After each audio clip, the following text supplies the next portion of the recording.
નમસ્કાર, દિનેશ સિંધવ ફરીવાર તમારું સ્વાગત કરું છું. રાજુ કરપડાએ આમ આદમી પાર્ટીને છોડી દીધી છે. હવે રાજુ કરપડા ભાજપમાં જશે એવી ચર્ચા ચાલી રહી છે. સાથે સાથે ચર્ચા એવી પણ ચાલી રહી છે, તમે ગોપાલ ઇટાલિયાનું નિવેદન જોયું હશે. મારી જોડે જે બેઠા છે આમ આદમી પાર્ટીના નેતા, ખેડૂતોના નેતા પ્રવીણ રામને પણ સાંભળ્યા હશે. વાત એવી છે કે રાજુ કરપડાએ એટલા માટે આમ આદમી પાર્ટી છોડી છે કે તેઓ ડરી ગયા છે. એમને લાગ્યું હશે કે એમને જૂના કેસમાં ફરી જેલમાં નાખવામાં આવશે, એટલે જેલમાં ન જવું પડે એટલા માટે તેઓ ડરી ગયા છે. અને ગોપાલ ઇટાલિયા અને આમ આદમી પાર્ટીના બધા જ નેતાઓ જરૂર લાગે ત્યાં ખુલ્લીને કહેવા તૈયાર છે કે ભાજપમાં ઝડપથી જશે. તો પ્રવીણ રામ સાથે હું ચર્ચા શા માટે કરું છું? કારણ કે જે લોકો જેલમાં ગયા એમાં પ્રવીણ રામ પણ રાજુ કરપડાની સાથે હતા. તો આપણે સમજવું છે કે જેલનું જીવન કેવું હોય છે. એટલા માટે પ્રવીણભાઈને બાજુ બેસાડ્યા છે. પ્રસ્તાવનામાં મેં કીધું જ છે કે કયા અનુસંધાનમાં આપણે મળ્યા છીએ, પણ એની ડિટેલમાં આ વિડીયોમાં ચર્ચા નથી કરતા. એ માટે જુદા વિડીયોમાં વાતચીત કરવાના છીએ.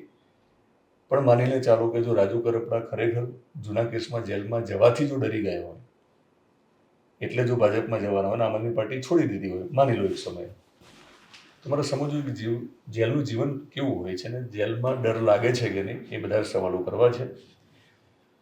જે ઘટનાને લઈને તમે જેલમાં ગયા, જ્યારે તમને ખબર પડી કે હવે તમારે જેલમાં જવાનું છે, ત્યારે પ્રવીણ રામનો પોતાની જાત સાથે જે સંવાદ થયો હશે એ શું હતો?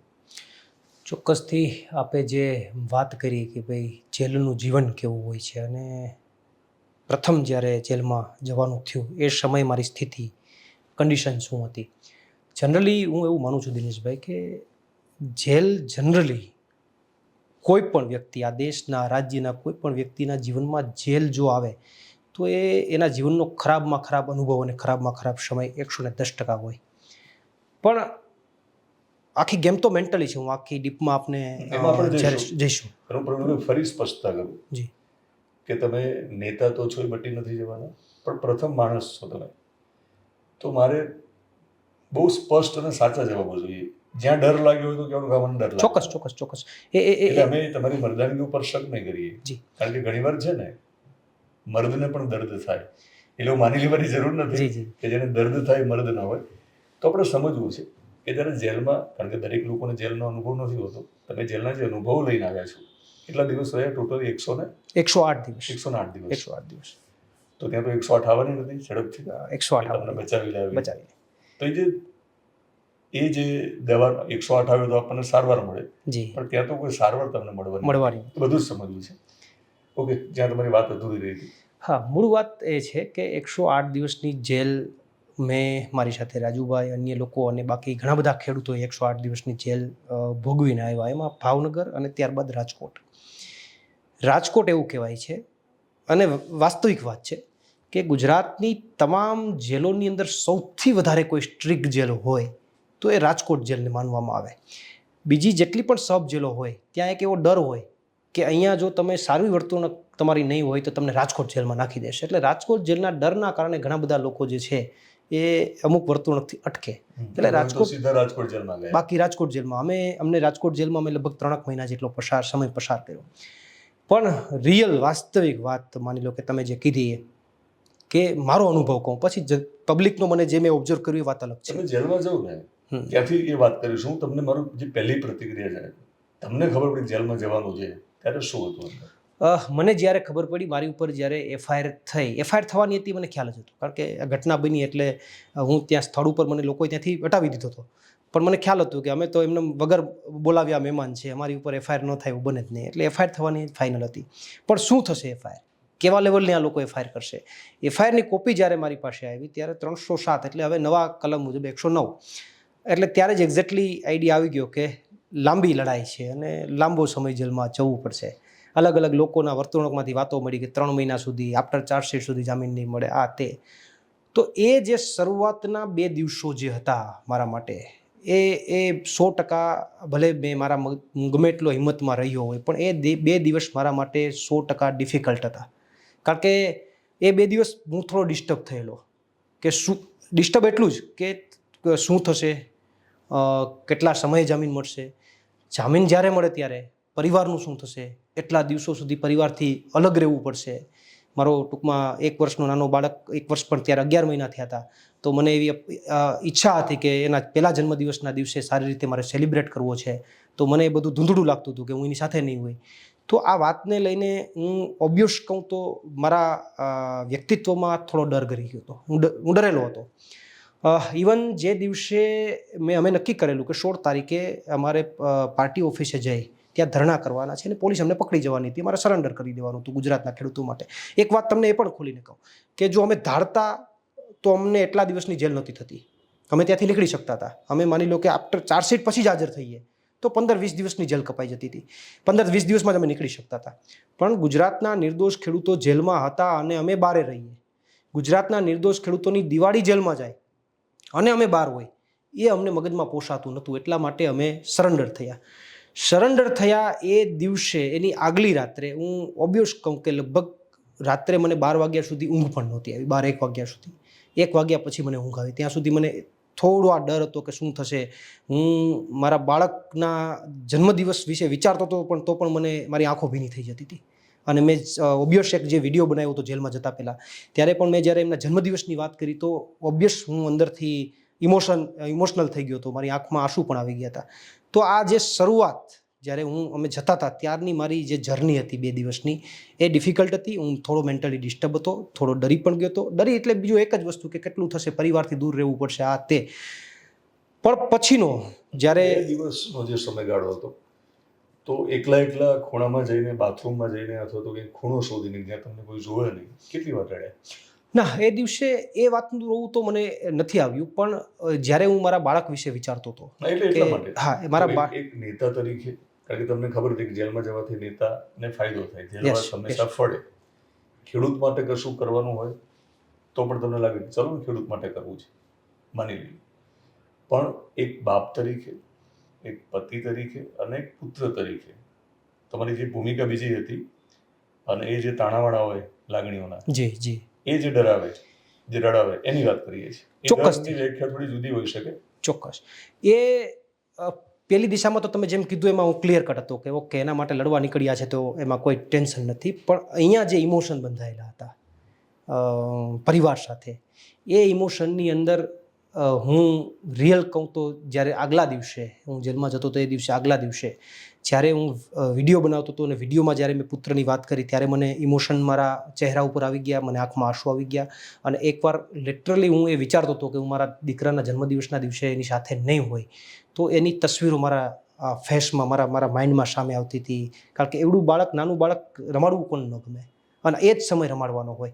તો એ જ્યારે હું વિચારતો હતો ત્યારે લિટરલી એકવાર મારા આંખમાં, કેમેરા સિવાયની વાત તમે જે કહો તો એકવાર મારી આંખમાં આંસુ આવી ગયેલા અને મેં એ આંસુને કંટ્રોલ કરી અને ફરીથી મારા ફેસને નોર્મલ કરવાનો પ્રયત્ન કરેલો. એકાદ વખત વિચાર આવેલો કે આ બધું હવે નથી કરવું? ના, એવો એટલા માટે મને વિચાર નથી. આવું આંદોલન નથી કરવું, જેલમાં જવું પડે, પરિવારથી જુદા રહેવું પડે? જો આ આંદોલનની અંદર જેલમાં જવું પડશે એવું તો અમને કોઈ એવી તો ખ્યાલ જ નહોતો. અમે તો ખેડૂતો માટે લડતા હતા અને ખેડૂતો માટે જ્યારે લડાઈ લડતા હોય ત્યારે કઈ ઘટના બની જવાની છે એનું તો બની ગઈ. સંજોગ એવા ઉભા છે તમારે ત્યારે એવું લાગ્યું હતું આ જ્યારે, કારણ કે માણસ એ સમયગાળો ખૂબ નબળો હોય છે, એ સમયે થોડી વાર વિચાર આવ્યો હતો? એ સમય એટલા માટે નહોતું લાગ્યું, રાજનીતિ નથી કરી જેલમાં જવું પડે. એ સમય એવું એટલા માટે નહોતું લાગ્યું કારણ કે હજુ અમે એ વાતમાં ક્લિયર કટ નહોતા કે અમારી સફર કેટલી થશે.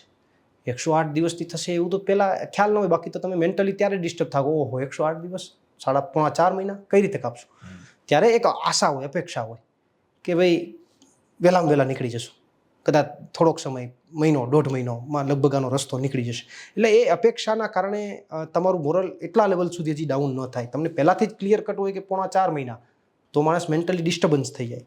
તો અમને એવું હતું કે વધીને 1.5 મહિના સુધીમાં, કારણ કે આ તો જનરલી અમે એવું માનતા હતા કે ભાઈ આ તો સામે ગવર્મેન્ટ હતી એટલે એ બધા પ્રયત્નો કરે, પણ જનરલી ટોળું હતું એટલે ટોળાની અંદર કોઈ કેસ ઊભો રહેતો નથી. જનરલી ટોળાની અંદર જામીન મળવાના ચાન્સીસ ખૂબ વહેલા હોય છે. પણ આ તો પોલિટિકલી ઘણું લાંબુ ચાલ્યું. મૂળ વાત એ છે કે પહેલાં એટલો લાંબો પીરિયડ થશે એ અમારા મગજમાં ત્યારે ક્લિયર કટ નહોતું. એટલા માટે તમે જે કહો છો એ વિચાર ક્યારેય નથી આવ્યો. આમ છતાં જેલમાં જવાની વાતને લઈને એક દિવસ માટે પણ તમે કીધું કે થોડીક તકલીફ થઈ હતી, બરાબર ને, લાગણી? જી. તો જેલમાં ગયા પહેલા પરિવારના કયા સભ્યો સાથે શું વાતો થઈ? એમાં તમારા પત્ની પણ આવી જાય? તમારા મા બાપ પણ આવી ગયા? જેલમાં જતા પહેલાં મેં મારા પરિવાર સાથે ચર્ચા કરેલી, મારું મજબૂત મનોબળ રાખીને, મારું કાળજું કઠણ કરીને, અને મેં વાત કરેલી કે 1.5 મહિના જેવું તો લાંબી સફર થશે. ત્યારે મેં એમને 1.5 મહિના માટે આશ્વસ્ત કરેલા. એટલે 1.5 મહિના જેવું તો થશે, અને આ ફિલ્ડમાં છીએ તો આ સંઘર્ષ તો કરવો જ પડશે, એટલે તમે બધા મેન્ટલી મજબૂત રહેજો. આવી મારા પત્ની સાથે, મારા ભાઈ સાથે, મારા ફાધર સાથે વાત કરેલી. મારા મધર ત્યારે મારા ઘરે નહોતા, મારા મામાના ઘરે હતા. તો એમને કોઈ એવું કીધેલું કે આમાં 3 મહિના સુધી જામીન નહીં મળે, તો એ ખૂબ ડરેલા હતા. કારણ કે એક માનું હૃદય તો અલગ હોય, એ ખૂબ ડરેલા હતા. તો મેં એમને આશ્વસ્ત કરેલા કે ના ના, એવું બધું નહીં થાય, હું 1.5 મહિનામાં પાછો આવી જઈશ તમારી સામે, અને આમની અંદર આવું તો રહેવાનું, એટલે તમારે કંઈ એમાં કંઈ ડરવાની જરૂર નથી. તો આ મારી જ્યારે જેલમાં જતું તો એ પહેલાંની મારી પરિવાર સાથેની ટોક હતી. અને એ પછી અમને માની લો કે ત્યાંથી બોટાદ પોલીસ સ્ટેશને હાજર કરવામાં આવ્યા. તો જે જેલના અનુભવમાં સૌથી ડિફિકલ્ટ પોર્શન મેં જોયો હોય તો જેલ પહેલાં પોલીસ કસ્ટડીમાં જે રહેવું છે એ જેલ કરતાં પણ અત્યંત અઘરું હોય છે. કેવી રીતે? કારણ કે પોલીસ કસ્ટડીની અંદર તમારે એકદમ નાની કોટડી હોય છે. કોટડીની અંદર તમારે રહેવાનું હોય. કોટડીની અંદર વાસ્તવિક રીતે જે મેં અનુભવ કરેલો છે કે એમાં કોઈ સ્વસ્થતા બસતા કંઈ હોતું નથી. એમને ત્યાં ને ત્યાં જ સંડાસ બાથરૂમ હોય છે, એના દરવાજો પણ તૂટેલા હોય છે, ત્યાં પાનની પિચકારીઓ હોય છે, ચારે બાજુ દિવાલો ભરાયેલી હોય છે, અને કાયદેસર લિટરલી એ કોટડીની અંદર વાસ મારે. તમે અંદર જાઓ તો તમને 5 મિનિટ 10 મિનિટ રહેવું પણ ન ફાવે. તો એવી કોટડીની અંદર તમારે રાતવાસો કરવો પડે. ત્યાં કોઈ પથારી ન હોય, કદાચ કંઈ પણ હોય તો એ કોઈ ગોદડા કે નાના એવા તૂટેલા ફાટેલા ગંદા વાસ મારતા હોય એવા ગોદડાઓ હોય. તો એમની અંદર તમારે એની ઉપર સૂવું પડે. એને ઓઢવા તો તમે ઓઢી તો શકો જ નહીં, ઓઢવા જાઓ તો એને તમને બેભાન કરી દે. તો એ પોઝિશનની અંદર બીજું, એમાં કોઈ વ્યક્તિને રાત્રે તમારા ભેગો સુવડાવ્યો હોય તો એ દારૂ પીધેલો હોય, એ વાસ મારતો હોય, એના ફેસ જો તો ફેસ રીડિંગ અલગ હોય. તો એ પીરિયડ કાઢવો, એની રાતવાસો પણ કરવો, એ પોલીસ કસ્ટડીનો રાતવાસો છે એ ખૂબ ડિફિકલ્ટ હોય છે. કારણ કે ખૂબ તમને એક સંકુચિત માનસિકતા, સામે લોકો અવર જવર કરતા હોય, તમે અંદર પુરાયેલા હોય, તમે કોઈ ગુનેગાર છો, કેદી છો, એવો તમને ભાવ પેદા થાય. એટલે મેં મારા આખા જે આ પીરિયડની અંદર સૌથી વધારે ડેન્જર કોઈ વસ્તુ જોઈ હોય તો એ પોલીસ કસ્ટડીવાળી છે. કેટલો સમય રહ્યા કસ્ટડી જેલમાં? પોલીસ કસ્ટડીમાં 3 દિવસ અમને રાખવામાં આવ્યા, અને એ પછી જેલ હવાલે કરવામાં આવ્યા. એટલે 108 દિવસ કરતા 3 દિવસ થોડા? હા, એ એક્ઝેક્ટલી થોડા ડિફિકલ્ટ લાગ્યા. પછી જેલમાં જવાનું હતું, તમને ખબર નથી કે તમારે કેટલા પણ, એક અંદાજિત તમને એવું હતું 1.5 મહિનો કદાચ એ તૈયારી સાથે ગયેલા તમે? હું 1.5 મહિનાની તૈયારી સાથે ગયેલો. પગ મૂક્યો પહેલો, કારણ કે 2 પગ તો મૂકીએ નહીં, પહેલો પગ મૂક્યો અને બીજો અંદર જાય એટલે તમે જેલમાં જવાના. જી. એ વખતે શું ચાલતું હતું? જુઓ, જ્યારે અંદર ભાવનગર જેલની અંદર ગયા ત્યારે થોડોક આનંદ એ હતો કે એક ડિફિકલ્ટ પીરિયડમાંથી થોડાક રિલેક્સમાં જવા થઈ ગયા હતા. કારણ કે પોલીસ કસ્ટડી હેડેક હતી.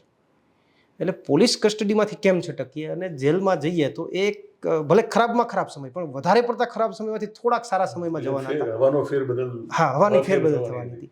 તો એનો થોડોક ઉત્સાહ હતો કે ભાઈ પેલામાંથી તો છટકા, ત્યાં તો પેલા 4 દિવાલો કોટડીમાં મૂંઝાઈ ગયા હતા, એમ ત્યાંથી તો છટકા એમ.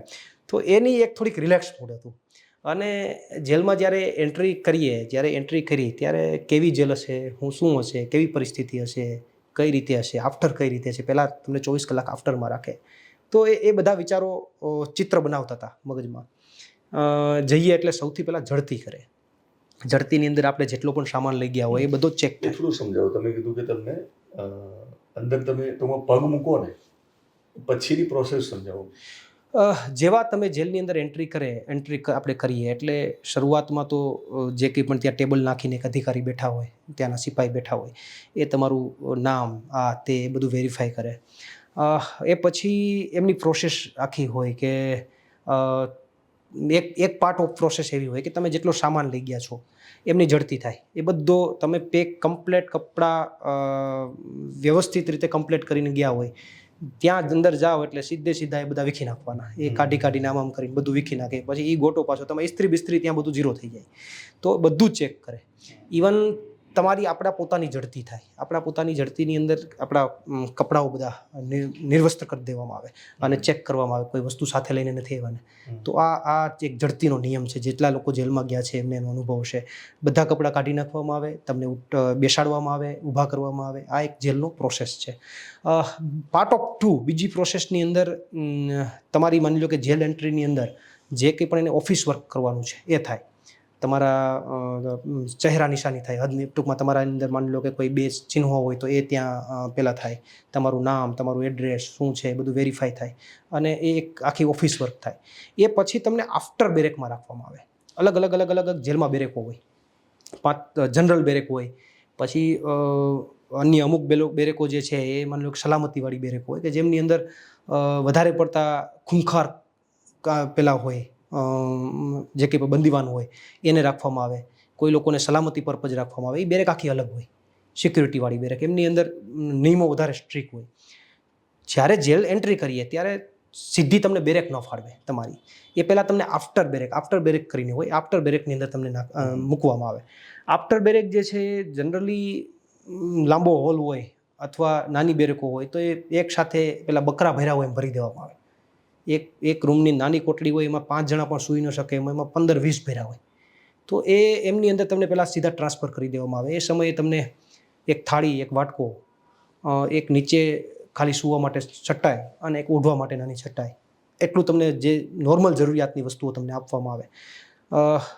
એ તમે જ્યારે આફ્ટર બેરેકની અંદર બધા એન્ટ્રી આપણે કરીએ ત્યારે એ 24 કલાક અથવા એનાથી વધારે 1-2 દિવસ માટે આફ્ટર બેરેકમાં રાખવામાં આવે. ત્યારબાદ તમને બેરેક ફાળવી દેવામાં આવે. બેરેક ફાળવે એટલે તમે સેમ મુદ્દેગાર, એટલે એક કેસમાં જયેલા લોકોને મુદ્દેગાર કહે. તો સેમ મુદ્દેગારને સેમ બેરેક ન ફાળવે, અલગ બેરેકમાં ડિવાઈડ કરી દે. જેલનો નિયમ છે, જેથી કરીને એક યુનિટી ન બને ત્યાં.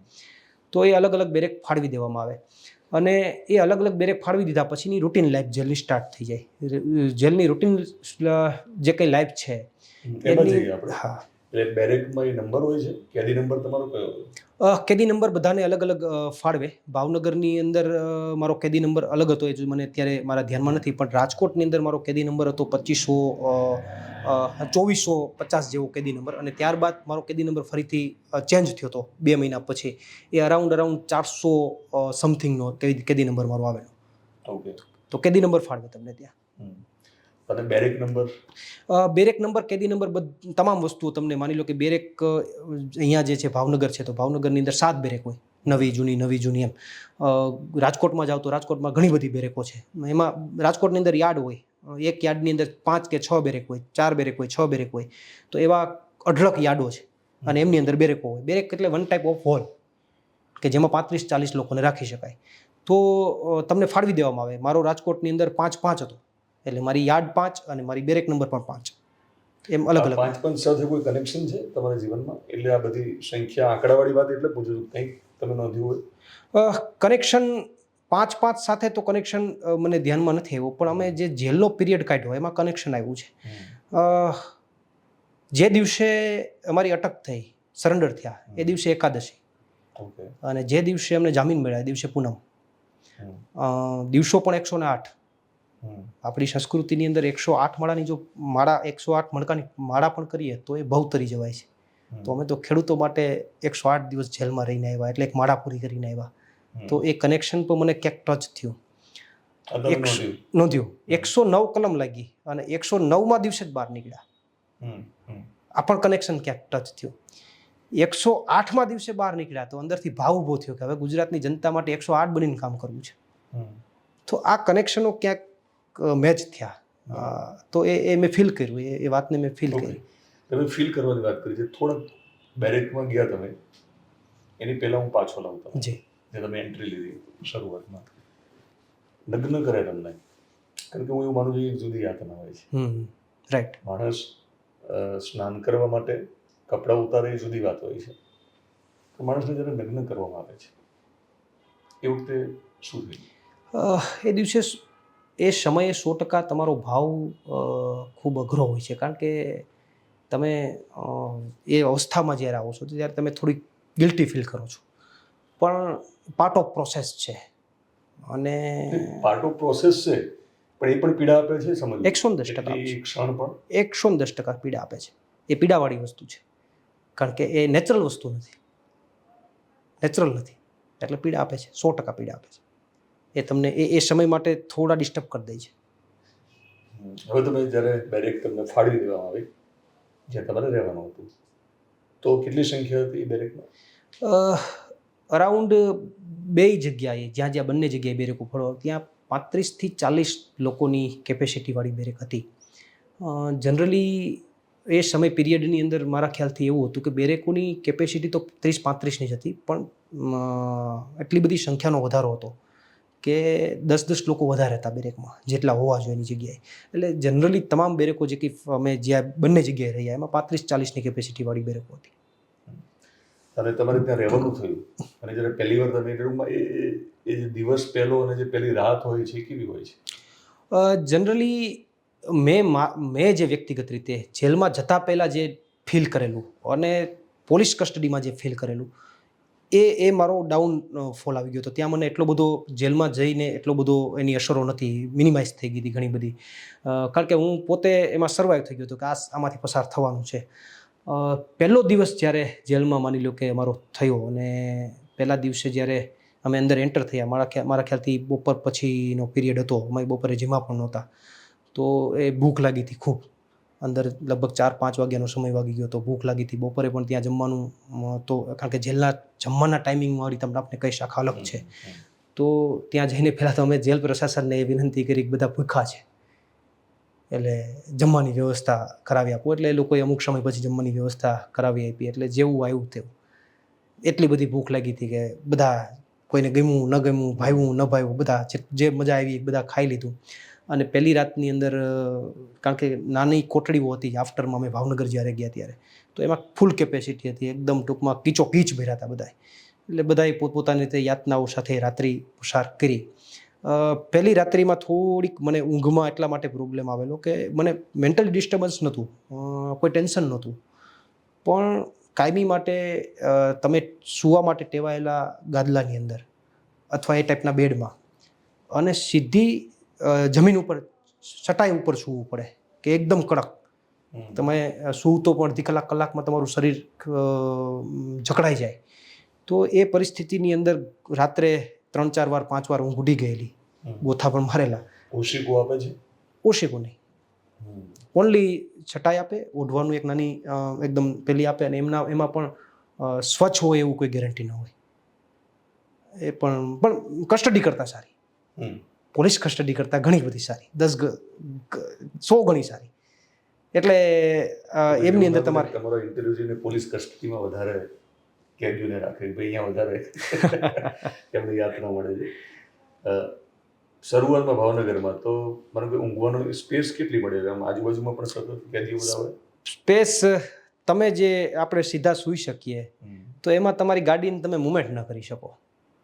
તમે પડખું ફરવા જાઓ તો સામે બીજો વ્યક્તિ ટચ થઈ જતો હોય, એટલે સ્પેસ એટલી તમારા શરીરને જેટલી ઓક્યુપાય થાય એટલી સ્પેસ હોય, એનાથી વિશેષ. હોસ્ટેલમાં જઈએ તો એક જુદો અનુભવ હોય, પહેલો દિવસ હોય, ત્યાં નવા મિત્રો, નવા લોકો. હવે જેલમાં પણ તમે જાઓ છો, તમે ગયા પહેલાં ઘણા લોકો ત્યાં હતા બેરેકમાં, એ શું હોય છે પરિસ્થિતિ? જેલમાં પણ હોસ્ટેલની જેમ માની લો કે નવા મિત્રો, નવા લોકો જે છે, તો શરૂઆતમાં તો કોઈ લોકો સીધા ઇન્ટરકનેક્ટ કરવા માટે પેલું થાય, પણ જનરલી જેલની અંદર કોઈ નવા કેદીઓ આવે અથવા નવા લોકો આવે એટલે જૂના કેદીઓ ઇઝીલી પૂછી લેતા હોય, શેમાં આવ્યા છો, આવો શબ્દ આવે, શેમાં આવ્યા છો એમ. એટલે તમારે કલમ બોલવાની કે 307માં, 302માં કે ફલાણી કલમમાં, કે ત્યાં કલમથી ચર્ચાઓ થાય ને ભાષા પણ કલમની. તમે મર્ડરમાં આવ્યા કે હાફ મર્ડર, એના કરતાં શેમાં એટલે કલમની ચર્ચાઓ થાય, 307માં આવ્યા, 302માં આવ્યા. પછી એ તમારી સાથે બેસીને 5 મિનિટ ગપ્પા મારે, ચર્ચાઓ કરે. આપણે પૂછીએ તમે શેમાં આવ્યા છો, એટલે એ એની કલમ બોલે. એમાં આપણને ખબર હોય કે ન ખબર હોય, આપણે ડોકું હલાવવાનું, ઓકે કેટલા વર્ષથી કેટલા સમયથી તમે જેલ ભોગવો છો, તમે શું કરીને આવ્યા. આપણે એની પીડાની ને આપણી પીડાની આપણે એકબીજા સાથે થાય. એમાં ઘણી બધી ચર્ચાઓ પીડા આપતી ચર્ચા હોય, ઘણી બધી ચર્ચાઓ સપોર્ટિવ ચર્ચા હોય. ઘણા બધા કેદીઓ એવું કહે કે ના તમે સારું કામ કરીને આવ્યા છો, ખેડૂતો માટે સારું કામ કરીને. અમારે જનરલી વધારે અનુભવો એવા થયા કે મોટાભાગના કેદીઓએ અમને ખૂબ સપોર્ટ આપ્યો, માન આપ્યો કે તમે સારું કામ કરીને આવ્યા છો, ખેડૂતો માટે આવ્યા છો, ખેડૂતો માટે લડાઈ લડીને આવ્યા છો, અને આમાં તો તમને કંઈ લાંબુ ન હોય, આમાં તો તમે હમણાં છૂટી જશો. હવે એ બિચારા 5-5 વર્ષથી જેલ ભોગવતા હોય. તમે પૂછો કેટલા વર્ષ, તો કે 5 વર્ષ થયા. તો એની સામે આપણી પીડા તો નાની લાગે બહુ. પણ ડર પણ લાગે.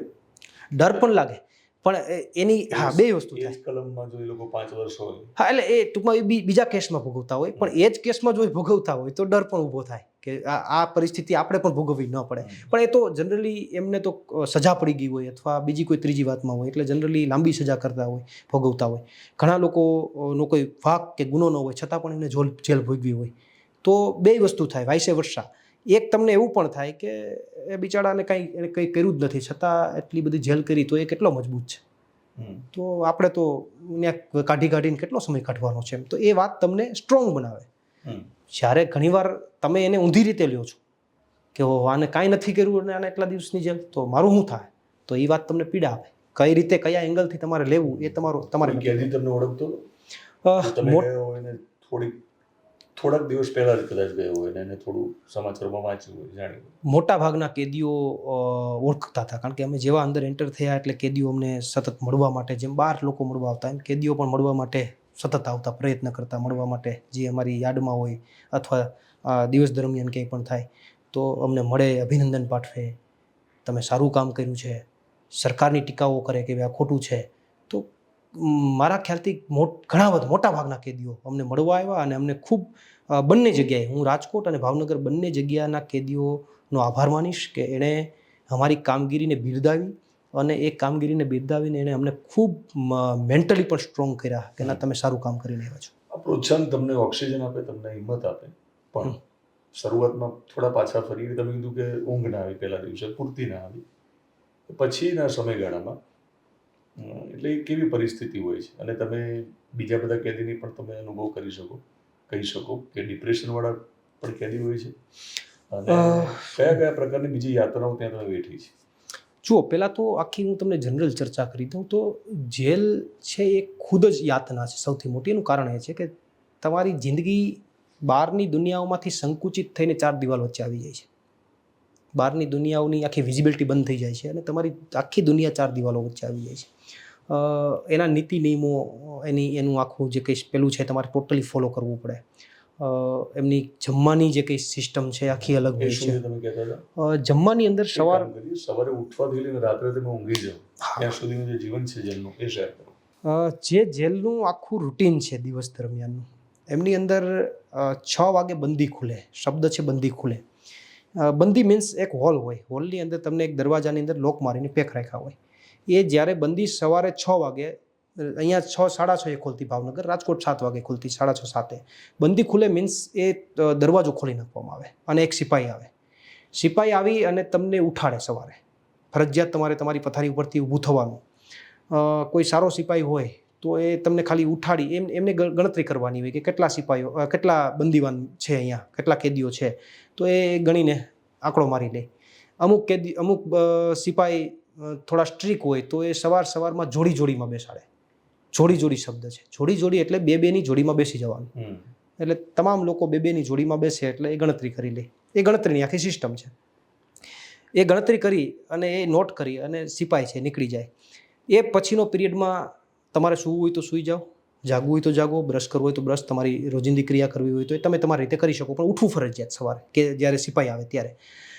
તમે જ્યારે બંદી ખુલે એટલે તમને તમારા હોલમાંથી બહાર નીકળવા માટેનો અવસર મળે, પણ એની ફરતે જે થોડા જ અંતરે વોકિંગ ડિસ્ટન્સ છે, જે દિવાલ હોય, એ દિવાલથી બહાર નીકળવાનું તમને અવસર ક્યારેય ન મળે. જ્યારે જામીન મળે ત્યારે જ મળે. માત્ર વકીલ મુલાકાત, રૂબરૂ મુલાકાતમાં તમને બહાર કાઢે, બાકી ન કાઢે. રાજકોટમાં આ સિસ્ટમ હતી. બીજી સબ જેલમાં થોડીક સિસ્ટમ અલગ હોય કે ત્યાં તમને થોડાક બહાર નીકળવા દે, ગ્રાઉન્ડમાં નીકળવા દે. 6 વાગે કે 6:30 કે 7 વાગે બંદી ખુલે એટલે તાત્કાલિક 5, 10, 15 મિનિટમાં એટલે અરાઉન્ડ 6:30, 7 વાગે ચા આવી જાય.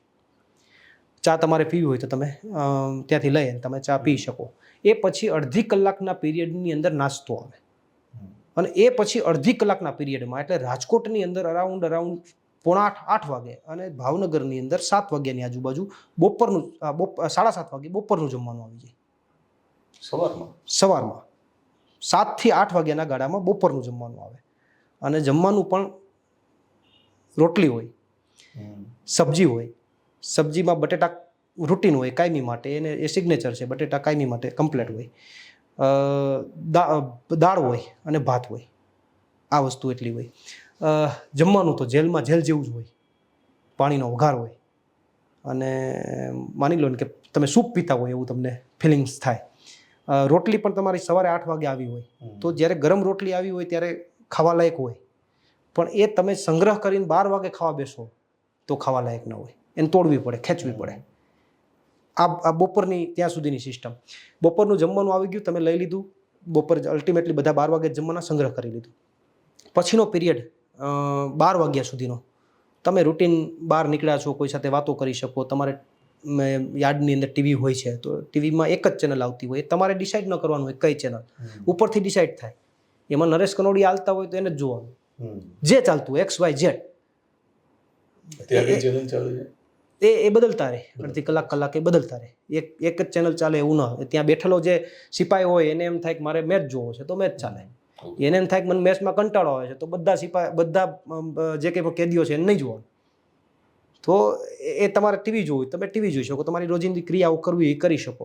12 વાગે ફરીથી બંધી થઈ જાય. 12 વાગે તમને બધાને પાછા ઓલા કેમ આપણે ઢોરને વાડામાં પૂરી દઈએ એમ બધા કેદીઓ જે હોય એ બધાને પેલું વાગે એટલે બધાને અંદર આવતું રહેવાનું. અંદર આવી જાય એટલે પાછું લોક લાગી જાય, તમે આવી ગયા હોલમાં. 12 થી 3 તમે અંદર રહેવાનું. તમારે સૂવું હોય તો સૂઈ જાઓ, તમારે વાંચવું હોય તો વાંચો, તમારે જે કરવું XYZ. 3 વાગે પાછી બંદી ખુલે. 3 વાગે બંદી ખુલે એટલે દરવાજો ખુલી જાય. દરવાજો ખુલી જાય એટલે રૂટીન મેં તમને જેમ કીધું એમ 3:30ની આજુબાજુ ચા આવે અને 4 વાગે સાંજનું જમવાનું આવી જાય. સાંજનું જમવાનું પણ મેં તમને કીધું એમ દાળ અને ભાતની જગ્યાએ અહીંયા ખીચડી આવે અને બાકી રોટલી અને શાક જે તમને કીધું એ પ્રમાણે રૂટીન, અને રોટલી પણ એ પ્રમાણે રૂટીન. હવે એ સંગ્રહ કરીને તમારે 8 વાગે જમવું, 7 વાગે જમવું એ તમારો વિષય છે. ગરમ જમો તો સારું લાગે, પણ એ ટાઈમિંગમાં બધાને સાંજે પાછી ભૂખ લાગે તો 4 વાગે જમી લે તો અરાઉન્ડ 5:30-6 વાગે ફરીથી બંધી થઈ જાય. એટલે ફરીથી તમારે 3 થી 6ના ગાળામાં તમે ખાલી બહાર નીકળી શકા, તમારા હોલની બહાર નીકળી શકાય, યાર્ડની બહાર તો નીકળી જ ન શકો. 6 વાગે તમને પાછા પૂરી દે. 6 વાગ્યાથી બીજા દિવસે સવારે 6 કે 7 વાગે તમને કાઢે. તો આ જે 12 કે 13 કલાકનો ગાળો જે છે એમાં તો માની લો કે 12 વાગ્યા પછી સુવાનો પીરિયડ છે, પણ 6 થી 12નો 6 કલાકનો પીરિયડ જે કાઢવો જે છે એ ડિફિકલ્ટ છે. કારણ કે એ એટલો પીરિયડ અંદર બેસી રહેવું, તમે જો એક્ટિવિટી ન કરો તો અઘરો વિષય છે. તો એ પીરિયડ ખૂબ લેન્ધી હોય છે. એટલે પાછો બીજા દિવસે 7 વાગે બંદી ખુલે. સાંજે જ્યારે બંદી કરવા જ્યારે આવે સિપાઈ, બંદી કરે 6 વાગે, ત્યારે ફરીથી સિપાઈ આવે, ફરીથી બધાને જોડીને બેસાડે, ફરીથી સંખ્યા ગણે, એ સંખ્યા કમ્પ્લીટ કરી અને લોક મારી અને જતા રહે. આ આખી રૂટીન આખા દિવસની પ્રોસેસ. ચા કેવી હોય છે? ચા મેં તો ટેસ્ટ નથી કર્યો. હું જેલમાં ગયા પછી મેં ચાનો ટેસ્ટ લગભગ નથી કર્યો, પણ જનરલી ચા આપણે બહાર પીએ એવી તો ન હોય. એટલે તમે બહાર તો ચા પીતા? ક્યારેક પીતો, પણ જેલમાં ગયા પછી મેં નક્કી કર્યું કે મારે ચા નથી પીવું. બાધા લીધી? ના, બાધા નહીં, પણ મને અંદરથી એવું થયું કે મને કુદરતે એક સમય આપ્યો છે કે આરામ માટેનો, મારા શરીરને સુધારવા માટેનો. તો આ સમયની અંદર મારે ગમે એમ કરીને ટૂંકમાં મારા શરીરના મારી હેલ્થને સુધારવી છે અને બને ત્યાં સુધી આ ચાથી મારે બચવું છે. નાસ્તો શું મળે? નાસ્તો જનરલી પૌવા હોય, અને અહીંયા જે માની લો કે રાજકોટની અંદર ઘણીવાર બીજી 2-3 આઈટમો આવતી. એક ત્યાં પૌવા મળતા, ઘણીવાર શીરો આવતો, 1-2 દિવસ શીરો મોકલતા, અને બીજું તો મોટા ભાગે પૌવાનો નાસ્તો વધારે પડતો મેં ખાધો છે ત્યાં.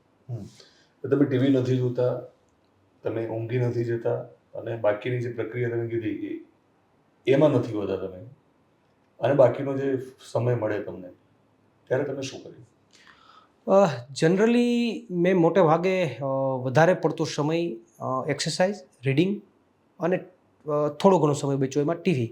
પણ એના સિવાયના સમયમાં જે મને ફ્રી ટાઈમ મળ્યો આ ત્રણેયના પીરિયડના સિવાયના, તો કેટલો સમય?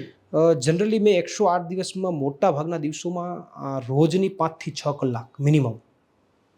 સવારના પીરિયડમાં હું અરાઉન્ડ મને ત્યાં ખબર નહીં, મને એક ટેવ પડી ગઈ હતી કે 4-4:30 થાય એટલે ઊંઘ ઉડી જતી ભર શિયાળામાં. બાકી તો ભર શિયાળામાં સવારે તો ખૂબ ઊંઘ આવે, પણ મને 4-4:30 થાય એટલે મને ઊંઘ ઉડી જતી. એટલે હું ત્યારથી કસરત સ્ટાર્ટ કરીને વચ્ચે ખાલી 1 કલાક મારી રોજિંદી પ્રક્રિયામાં બગાડતો, બાકી કન્ટિન્યુ 12 વાગ્યા સુધી, 1-2 કલાક વચ્ચેનો બ્રેક રહેતો, બાકી 12 વાગ્યા સુધી કન્ટિન્યુ મારી કસરત ચાલતી, એક્સરસાઇઝ. કસરત આપણે જે વ્યાયામ કરીએ, હા, ત્યાં સાધનો ન હોય કોઈ, પણ ત્યાંની જનરલી લોકલ ટેકનોલોજી ત્યાંની એવી છે કે લીટર 2 લીટરની જે પ્લાસ્ટિકની બોટલો હોય અથવા મોટી બોટલો જે હોય એમાં રેતી ભરે અને એ બોટલમાં બંને બાજુથી મજબૂત અથવા દોરા અથવા કંઈ હોય બાંધે એટલે જેથી કરીને તમે હાથ નાખો તો એ થોડી ગ્રીપ રહે અને એનાથી તમે તમારે જે કસરત કરવી હોય એ કરી શકો. બાકી તમે પુશઅપ કરવા માટે તો કોઈ પેલાની જરૂર નથી પડતી. પણ આ બોટલોથી મોટા ભાગની કસરતો જે છે એ કેદીઓ કરતા હોય છે. પછી રીડિંગ અરાઉન્ડ રોજનું 3-4 કલાકનું મેં મારું રીડિંગ કન્ટિન્યુ રહ્યું.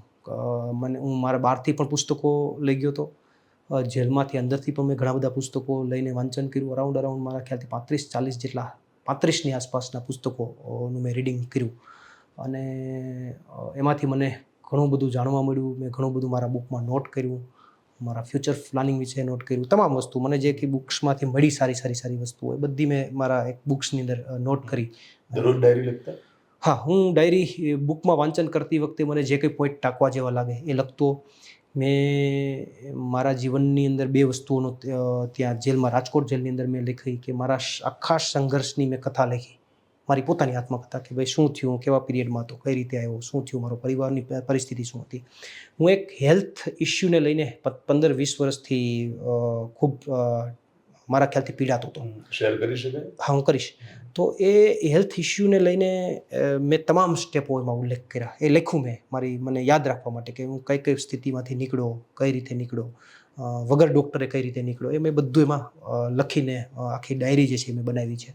તો એ હું આપને ચોક્કસથી ઉલ્લેખ કરીશ. પણ મૂળ વાત તમને કહું કે 4-5 કલાક રીડિંગ, 6 કલાક એક્સરસાઇઝ, થોડું ઘણું ટીવી જોવાનું, થોડો ઘણો ટાઈમ મેં ત્યાં લૂડો બનાવેલો હતો કેદીઓએ. એ ત્યાંની દેશી સિસ્ટમથી બનાવેલો હતો કે પેલું કાપડ હોય એમાં ડ્રો કરી અને લૂડો બનાવેલો અને એ લૂડો કેદીઓ ઘણીવાર રમતા. તો મેં એમની સાથે રમીને એ મજા પણ લીધી જેલમાં. જનરલી જોવા જઈએ તો મેં 12 વર્ષ હોસ્ટેલ લાઈફ કાપી છે અમદાવાદ, ગાંધીનગરની અંદર. તો હું એવું ફીલ કરતો હતો કે હોસ્ટેલ લાઈફને આમાં બહુ ઝાઝો ડિફરન્સ મને દેખાતો નથી. એનું કારણ 2 હતું કે સ્કૂલની હોસ્ટેલ લાઈફ હોય તો 3 મહિને જ ઘરે જવા મળે, ત્યાં સુધી ન મળે. તો અહીંયા નહોતું મળતું, 2 સેમ થતું હતું. હોસ્ટેલ લાઈફ હોય તો એ ખબર જ હોય કે રોજ બટેટા જ હોય, અહીંયા રોજ બટેટા હતું, સેમ લાગતું હતું. હોસ્ટેલ લાઈફ હોય તો એ ખબર હોય કે જમવાનું ઘર જેવું ન જ હોય, અહીંયા નહોતું, સેમ લાગતું હતું. હોસ્ટેલ લાઈફ હોય તો એ ખબર હતી કે ભાઈ જે કે અહીંયા કોઈ હેરાન કરે કે કોઈ માથાકૂટ થાય કે આ થાય તો ત્યાં શિક્ષક છે અથવા રેક્ટર છે એ સર્વિસ કરે. તો અહીંયા કોઈ કેદીઓ બાંધે અંદર તો અહીંયા સિપાહી સર્વિસ કરતા હતા. તો એ બધું મને વિઝિબલ ક્યાંક ને ક્યાંક હોસ્ટેલે થોડા ડિફરન્સો હતા. નહીં, પણ હોસ્ટેલ લાઈફમાં તો ઘરે જવા મળશે એવી ગેરંટી પણ હતી. હા, એ ગેરંટી હોસ્ટેલ લાઈફમાં ઘરે જવાની ગેરંટી હતી. અહીંયા ક્યારે મળશે એની ગેરંટી નહોતી. એ વિચાર કેવો ડરામણો હતો? એ વિચાર 110% ડર આપે. એનું કારણ છે કે તમે સિક્યોર નથી કે ક્યારે જોવા મળશે. અને જે ડરની તમે વાત કરી છે તો હું તમને પીરિયડ કહી દઉં છું જે મેં પોતે ફીલ કર્યા છે અને મેં લોકોના ચહેરા ઉપર ફેસ રીડિંગ કરીને જોયો છે અને તમે અનુભવ્યો છે. એ બંને વાતો આખી જે કે સ્ટ્રગલ છે એની આખી પીરિયડ દરમિયાનની વાત કરતો. મને જે એક્ઝેક્ટલી જે પીરિયડમાં ડર લાગ્યો એ કયો હતો, એક સ્ટાર્ટિંગના પીરિયડ મેં તમારી સાથે શેર કર્યા. એક જ્યારે તારીખ પડે અને એ શરૂઆતની તારીખોમાં તમને ખબર હતી કે અહીંયા અમને જામીન નથી મળતા, પણ જે તારીખોમાં તમને અપેક્ષા બંધાય કે અહીંયા જામીન મળે છે તો એ તારીખ પડે એ તારીખની આજુબાજુના 3 દિવસ, આગળનો દિવસ, કોર્ટમાં તારીખ હોય એ દિવસ અને કોર્ટની તારીખના પછીના 1-2 દિવસ, આ 3 થી 4 દિવસ તમામ માટે અઘરા હોય. તમે ગમે એટલા મજબૂત હોય, તમે ગમે એટલા માનસિક તૈયાર હોય, પણ ત્યાં તમે ડિસ્ટર્બ થાવ. એનું કારણ એ છે કે તમને અપેક્ષા આવે જામીન મળી જશે, વાત કંઈક બીજી આવે. તમને એવું કાલ તારીખ છે, કંઈક થઈ જશે, એના વિચારમાં રાતે ઊંઘ પણ ન આવે. તો આ પીરિયડ મને થોડો ડિસ્ટર્બ મારા માટે મને થોડો ડિસ્ટર્બન્સ લાગ્યું. અને એક લાસ્ટવાળો પીરિયડ કે જ્યારે તમને જામીન મળવાની અણી ઉપર તમે હોય એ સમય તો દિનેશભાઈ એવો હોય છે કે તમને કન્ફર્મેશન ન્યૂઝ આવી જાય છે કે જામીન મળી ગયા છે. તો એ જામીન મળ્યા પછી તમને ખબર છે કે મારે કાલે નીકળવાનું છે, ફાઇનલ છે. હવે કોઈ તમને કોઈ રોકી શકે એમ જ નથી. દુનિયાની કોઈ તાકાત તમને જેલમાં રોકી શકે એમ નથી. પણ છતાં એ તમને યાતનાનું આવેશ હોય કે એવું નહીં, પણ તમને એ સમયમાં કલાક કાઢવી પણ અઘરી પડે છે. કેટલી સમયમાં બહાર કાઢી નાખે. જવાનું છે નક્કી છે આમ છતાં? હા, જવાનું છે છતાં પણ એનું શું થાય? એનું કારણ એ છે કે મારું એવું માનવું છે કે જેમ જવાનો ડર છે એમ બહાર નીકળવાની ઉત્સુકતા પણ તમને હેરાન કરે છે. બહાર નીકળવાની ઉત્સુકતા લિટરલી મેં ફીલ કર્યું છે કે અરાઉન્ડ 9:30 વાગે મારું બીડું જમા થયું સવારે, અને અમને 2 વાગ્યા સુધી ન કાઢ્યા. તો એ પીરિયડ જે કાઢવો ડિફિકલ્ટ થયો. મને એવું લાગ્યું કે આના કરતાં તો 108 દિવસ ઘણા ઇઝી હતા. તો એ પીરિયડ પણ થોડોક મારા ખ્યાલથી અઘરો છે. એટલે મેં જે ફીલ મારી પર્સનલી કર્યું એ સ્ટાર્ટિંગ, લાસ્ટ અને જે કોર્ટની તારીખો આવે. પણ જનરલી જેલમાં જે મેં ઓબ્ઝર્વ કર્યું, મેં તો મારા મગજને ખૂબ સંતુલનથી મેન્ટેન રાખ્યો હતો, અને મને બહુ જેલ મેં અઘરી પણ મને નથી પડી અઘરી. એના હું તમને કારણ પણ કહીશ, અને જેલના તમામ લોકોને ખબર છે, અધિકારીઓને પણ ખબર છે કે આને કે બહુ ફેર નથી પડ્યો. પણ મેં જે ફેસ રીડિંગથી જે કેદીઓને જોયા છે, ડરતા, મૂંઝાતા, ખૂણામાં કરીને બેઠા હોય, રડતા, એ ક્યાંક ડિપ્રેશનમાં જતા રહે, ક્યાંક ઊંઘની ગોળીઓ પી જાય, જે મેં ફેસ રીડિંગ કર્યું છે એવા ઘણા બધા કિસ્સાઓ છે કે અમુક લોકો જે જેલમાં આવે છે અને જેનો હકીકતમાં કોઈ વાક ગુનો હોતો નથી, તો આ પહેલી વાર જેલમાં આવે છે, તો ખૂણામાં કરીને મોટી ઉંમરના 50, 60 વર્ષના લોકોને રડતા જોયા છે. કારણ કે પરિવારથી ક્યારેય અલગ ન થયા હોય, એટલે એમને મેં રડતા જોયા છે. જ્યારે કોર્ટની તારીખો આવે ત્યારે મોટા ભાગના કેદીઓનું ઓબ્ઝર્વેશન કરીએ તો 4 દિવસ માટે એ ડિસ્ટર્બન્સ હોય, આમથી આમ આટા મારતા હોય, કોઈ સાથે વાત ન કરે, એનું ફેસ એ ટાઈપનું હોય, રાત્રે ઊંઘ ન આવે, રાત્રે તમે જુઓ તો એની પથારી ઉપર બેઠા હોય. તો આખું એ જે એનો ડર હતો એ આખું મેં ફીલ કર્યો છે. બહાર નીકળતા શરૂઆતમાં તો અલગ વાત છે, પણ અંદર જે અને બીજી વાત એ પણ હું કહું કે 40-50% લોકો તો એવા હશે કે આ ડરના કારણે રાત્રે નીંદર પણ નથી કરી શકતા, રાત્રે ઊંઘ પણ નથી આવતી, અને એના કારણે ક્યાંક અને ક્યાંક બીજી દિશામાં વળે છે, વ્યસન તરફ વળે, બીજી વાતમાં વળે, ત્રીજી વાતમાં વળે, ઊંઘની ગોળીઓ લેતા થઈ જાય, મેન્ટલી ડિસ્ટર્બ થઈ જાય. આખી સ્થિતિ મેં જોઈ છે. અને આખી જેલની જે તમે કીધું ને કે બાકી રહેતા સમયમાં તમે શું કર્યું, તો આમાંથી પણ જે બાકી સમય રહેતો હતો એમાં મેં કેસ સ્ટડી કરી. ફલાણા ભાઈ કોઈ કેસમાં આવ્યા છે તો એમાં એનો શું વાક, શું ગુનો, કેટલી કલમ લાગી, શું થયું, કેટલા સમયમાં જામીન મળશે, શું સ્થિતિ છે, એવા જેટલા લોકો સાથે હું બેસું તો મેં કેસ સ્ટડી કરવાનો પ્રયત્ન કર્યો, જેથી કરીને લીગલી મારામાં નોલેજ વધે. તો મેં જનરલી જે કેસ સ્ટડીઓ કર્યા જેલની અંદર, એની અંદર હું 110% કહી શકું કે 15-20% લોકો એવા છે કે જે એકદમ નિર્દોષ છે, જેનો 0% રોલ છે ક્રાઇમની અંદર, જેનો રોલ જ નથી. એક્ઝામ્પલ તરીકે કોઈ મર્ડરની ઘટના બની, મર્ડરની ઘટનામાં કોઈ વ્યક્તિ સામસામે ઘટના બની, મર્ડર વખતે અહીંયાથી 2 જ વ્યક્તિઓ હતા, પણ સામસામેની આપસની લડાઈમાં એમના પરિવારના 7 સભ્યોના નામ નાખી મદદગારીમાં નાખી દે છે. હવે એ નિર્દોષ જ છૂટવાના છે, પણ જ્યાં સુધી જામીન ન મળે ત્યાં સુધીનો પીડા તો ભોગવવાની. તો આવા 20% લોકો, 15-20% લોકો કે જેનો વાસ્તવિક રોલ ક્રાઇમમાં નથી, ક્રાઇમ સમયે ક્રાઇમના સ્થળ લોકેશન ઉપર હાજર નથી, છતાં પણ એ લોકોને એ પ્રોસેસમાંથી પસાર થવું પડે છે અને જેલ ભોગવવી પડે છે. મોટાભાગના લોકો જેમને સજાઓ પણ પડે છે, એમાંથી ઘણા, હું બહુ મોટો રેશિયો તો ન કહી શકું, પણ ઘણા બધા લોકો જે છે એ ક્રિમિનલ માઇન્ડ નથી, એક્સિડન્ટલ બનેલી ઘટનાના કારણે ભોગ બનેલા લોકો છે.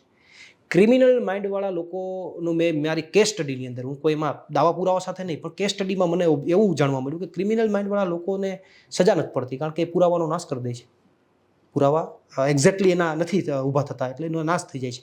તો આખી સ્થિતિમાં જે લોકો નિર્દોષ છે એને જેલ ભોગવવી ખૂબ અઘરી પડે છે, કારણ કે એક તો પોતે એ યાતનામાં પીડાતા હોય, મારો વાક નથી, હું આ ભોગવી રહ્યો છું. જેણે કર્યું છે એક્ઝેક્ટલી એ તો સ્વીકારી શકે, કાલો ભાઈ કર્યું છે તો ભોગવી રહ્યો છું. જેણે નથી જ કર્યું એ લોકોને જેલ ભોગવવી બહુ અઘરી અને ડિફિકલ્ટ છે, અને જેને આજીવન પડી જાય અથવા જેને લાંબા ગાળાની ખૂબ મોટી જેલ થાય, તો હું એવું માનું છું કે એ પોતે પણ ડિસ્ટર્બ થઈ જાય છે, એનું ફેમિલી પણ ડિસ્ટર્બ થઈ જાય છે. સંજીવ ભટ્ટ ત્યાં આઈ થિંક રાજકોટ જેલમાં છે. હા, રાજકોટ જેલમાં છે. જોયેલા તમે? ના, અમારે મુલાકાત પણ નથી થયેલી, જોયેલા પણ નથી, પણ જનરલી ચર્ચાઓમાં મને ઘણા બધા લોકોએ વાત એવી કરી કે સંજીવ ભટ્ટ અહીંયા છે. ઓકે. તમે બીજાના કેસ સ્ટડી કર્યા, એની સાથે સાથે તમે તમારી જાત સાથે પણ ઘણી બધી વાતોનો સંવાદ કર્યો છે, તમે તમારી જાતને ઓળખવાનો પણ પ્રયત્ન કર્યો હશે. ચોક્કસ. એટલે સમય હતો તમારી જોડે, એ પણ સમજવું છે. પણ એની પહેલાં એકાદ સવાલ હું કરી લઉં કે આ બધાય વ્યસ્તતાની વચ્ચે ઊંઘોએ પહેલાં, કમસે કમ આમ તો આખો દિવસ કહેવાય, પણ ઊંઘોએ પહેલાં કોણ યાદ આવતું? જનરલી આખા દિવસ દરમિયાન જ્યારે ઊંઘતા હોય ત્યારે સૌથી વધારે મને મારી જેલની અંદર સૌથી વધારે કોઈ યાદ આવ્યું હોય અને સૌથી વધારે એ યાદોએ મને પીડા આપી હોય તો બંને નાના બાળકો, એક મારો પોતાનો દીકરો અને એક મારો ભત્રીજો. શું નામ છે બંનેનું? મારા દીકરાનું નામ જે છે જયવીર અને મારો ભત્રીજો છે રાજવીર.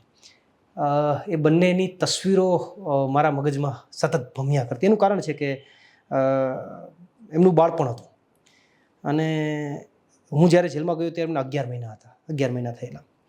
એનો પહેલો જન્મદિવસ વીતવાનો હતો ને એક બાપ તરીકે ચોક્કસથી એ લાગણી હોય, દરેક બાપને હોય કે એના બાપની હાજરીમાં એ દીકરો પાપા પગલી કરતા શીખે, એના બાપની આંગળી પકડી અને એનો દીકરો પાપા પગલી કરતા શીખે.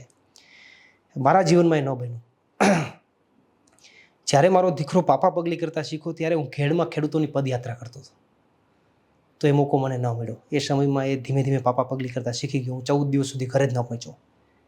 તો એ વાતનું તો મને દુઃખ હતું.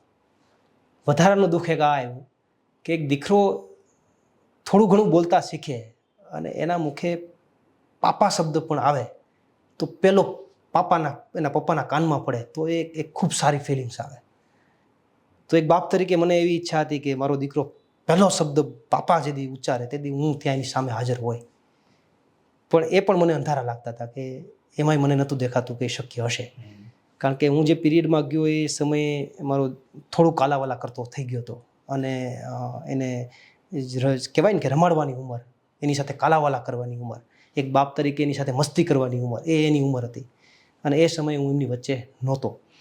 તો એ વાત મને ઇમોશનલ કરતી હતી સતત. મારો ભત્રીજો હતો તો એ જે છે એને યાદ મને આવતી. તો એ સતત હું સૂતા પહેલાં સવારે ઉઠું ત્યારે તો મને એ યાદ આવતી, મારા પરિવારની, મારા પત્નીની, મારા મધરની. પણ દીકરાની વાત જ્યારે યાદ આવે ત્યારે રડેલા અંદર મેં ક્યારેય મને રુદન નથી આવેલું, કારણ કે હું અંદર માનસિક રીતે રેડી થઈ ગયેલો કે આ પીરિયડ મારે કાઢવાનો છે. હું મેન્ટલી પ્રિપેર હતો કે હું પોલિટિકલ લાઈફમાં છું, લોકો માટે લડી રહ્યો છું, લોકો માટે અવાજ બનવાનો પ્રયત્ન કરી રહ્યો છું. તો મારે સંઘર્ષ કરવો પડશે, મારે યાતનાઓ ભોગવવી પડશે. એ હું મેન્ટલી પ્રિપેર હતો અને હું એ વાતથી પણ રેડી હતો કે હું અંદર છું તો જ બહાર લોકોના દિલમાં જગ્યા બનશે. એટલે આ કોઈ નુકસાનીવાળી વાત નથી. કદાચ ગમે એટલી જેલ ભોગવવી પડે તો ભલે ભોગવવી પડે. રાજકીય રીતે ફાયદો પણ હતો, પોલિટિકલી ફાયદો હતો 110%. દુઃખ એટલું જ હતું કે મારા પરિવારને કોઈ કારણ વિના ભોગવવાનું એવું હતું. એ જ મારા માટે દુઃખ હતું. બાકી આ સાઈડ મને કોઈ જાતનો પ્રોબ્લેમ નહોતો. તમે જેના બાપ હતા, તમે જેના કાકા હતા, એટલા માટે તમને એ બંને બહુ યાદ આવતા હતા. પછી તમે જેમના પુત્ર છો, કારણ કે તમે એમના દીકરા છો એટલે એમને એટલી જ ચિંતા હોય જેટલી તમને ઓલામની હતી. તો પત્ની અને ખાસ તો મા બાપ, એ ત્રણેયનું નામ કર્યું અને પછી એમની યાદ કેવી પીડા આપતી? ચોક્કસથી મારા ફાધર, મધર અને મારા વાઈફ અને મારા પરિવારમાં મારા મોટા ભાઈ અને મારા ભાભી, આખો અમારો પરિવાર. એમાં મારા ફાધરનું નામ ભોજાભાઈ, મારા મધરનું નામ ધાનીબેન અને મારા વાઈફનું નામ છાયા, મારા ભાઈનું નામ રમેશ અને મારા ભાભીનું નામ જયશ્રીબેન. તો આ તમામ લોકો જે છે એમાં જનરલી મારા મધર બાર એવું લોકોને કહેતા કે મારો દીકરો અંદર જેલમાં છે તો મને પીડા થાય છે, મને દુઃખ થાય છે. એમ મારા દીકરાને પણ એનો દીકરો ભેગો નથી તેને દુઃખ થતું હશે. તો સ્વાભાવિક રીતે મને એ ખબર હતી કે મારા મધર જે છે એ થોડા ડરી ગયેલા છે, એ ક્યારેક રોયા કરે છે. તો એ વાત મને જાણવા મળતી, તો એનું મને એ દુઃખ થતું કે વગર કારણે મારી ડ્યુટી છે, હું કરી રહ્યો છું, હું લડી રહ્યો છું, એ મારો વિષય છે, પણ એના સિવાય પણ વગર કારણે મારો પરિવાર આજે યાતનાઓ ભોગવી રહ્યો છે. કદાચ હું એવું માનું કે મારા કરતાં વધારે યાતનાઓ એ ભોગવતા હશે, કારણ કે એના મગજમાં ચિત્ર અલગ ઊભું થતું હશે. કેવી જેલ હશે, શું કરતા હશે, કેવી જેલ હશે, કેવી પીડા હશે, કેવી યાતના હશે, જમવાનું ભાવતું હોય કે નહીં ભાવતું હોય. પરિવાર બહાર હોઈને પણ મને લાગે જેલથી વધારે યાતના ભોગવે છે. યસ. આપણા કરતાં પણ પરિવાર જે છે કદાચ હું એવું માનું છું કે વધારે યાતનાઓ ભોગવે. ભલે એને દિવાલોની જંજીરો નથી, એને 4 દિવાલમાં નથી રહેવાનું, છતાં પણ એને જે મુંજારો થતો હશે હું એવું માનું છું, હું એવું પોતે ફીલ કરતો તો કદાચ મારા કરતાં વધારે હશે. તો એ જે કંઈ આખી પરિસ્થિતિ છે, એ આખા પરિવારની જે કંઈ યાદ છે, એ તો 100% તમને પીડા આપે. તમે ગમે એટલા મજબૂત હોય, તમારું ગમે એટલું કઠણ કાળજું હોય, પણ જેલમાં પરિવાર યાદ આવે તો 100% તમને એ દુઃખ થાય. કયો જન્મદિવસ એનો દીકરાનો? દીકરાનો જન્મદિવસ 9/11. ત્યારે તમે ત્યાં હતા? ત્યારે હું જેલમાં હતો. તે દિવસે શું? જનરલી જે દિવસે એમનો જન્મદિવસ હતો એ દિવસે આગલા દિવસે એમના જન્મદિવસના દિવસે મારી સાથે એક કોન્ટ્રાવર્સી થઈ.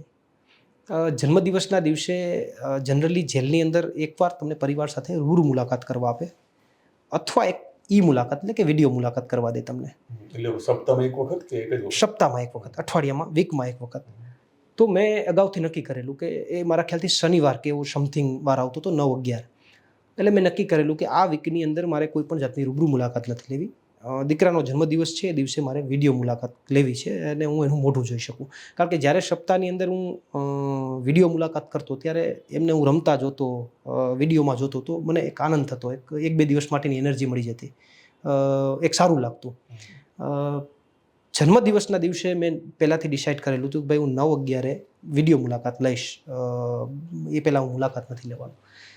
પણ કોન્ટ્રોવર્સી એવી થઈ કે ગુરુવારે કે શુક્રવારે પાર્ટીના કોઈ કાર્યકર્તા હોય એને ખબર નહોતી, એટલે એ લોકો આવીને સીધી મારી રૂબરૂ મુલાકાત લખાવી દીધી. રૂબરૂ મુલાકાત લખાવી દીધી એટલે મને બોલાવવામાં આવ્યો એટલે હું ત્યાં જઈને મેં એમને ના પાડી કે ભાઈ મારે આજે વિડીયો મુલાકાત કરવાની છે, રૂબરૂ મુલાકાત નહીં થઈ શકે. પણ ત્યાંના નિયમ પ્રમાણે એ લોકોએ રૂબરૂ મુલાકાત ઓનલાઈન ચડાવી દીધી, એને ખબર નહોતી એટલે એને ઓનલાઈન ચડાવી દીધી એટલે એ મારી ગણાઈ ગઈ મુલાકાત.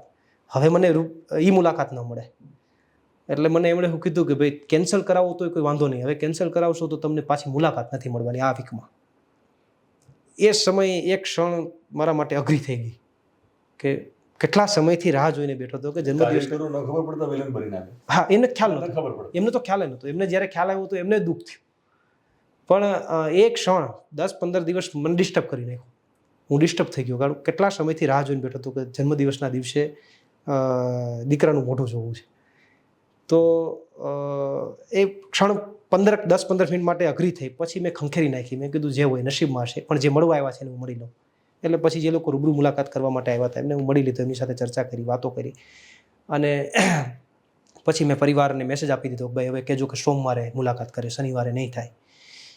એટલે એ એમના જન્મદિવસનો દિવસ મારા માટે અંદર અંધકારમય હતો. તો વાત હકીકતમાં ખુશીની હોવી જોઈએ કે મારા દીકરાનો જન્મદિવસ છે, પણ હું ત્યાં અંધારામાં હતો. શું થયું હશે, શું હશે, કેવું હશે, પરિવાર કેટલી ચિંતા કરતો હશે, અત્યારે હું એમની સાથે હોત તો શું કરે, એ બધી કલ્પનાઓ એ મગજ ઉપર આવી થઈ.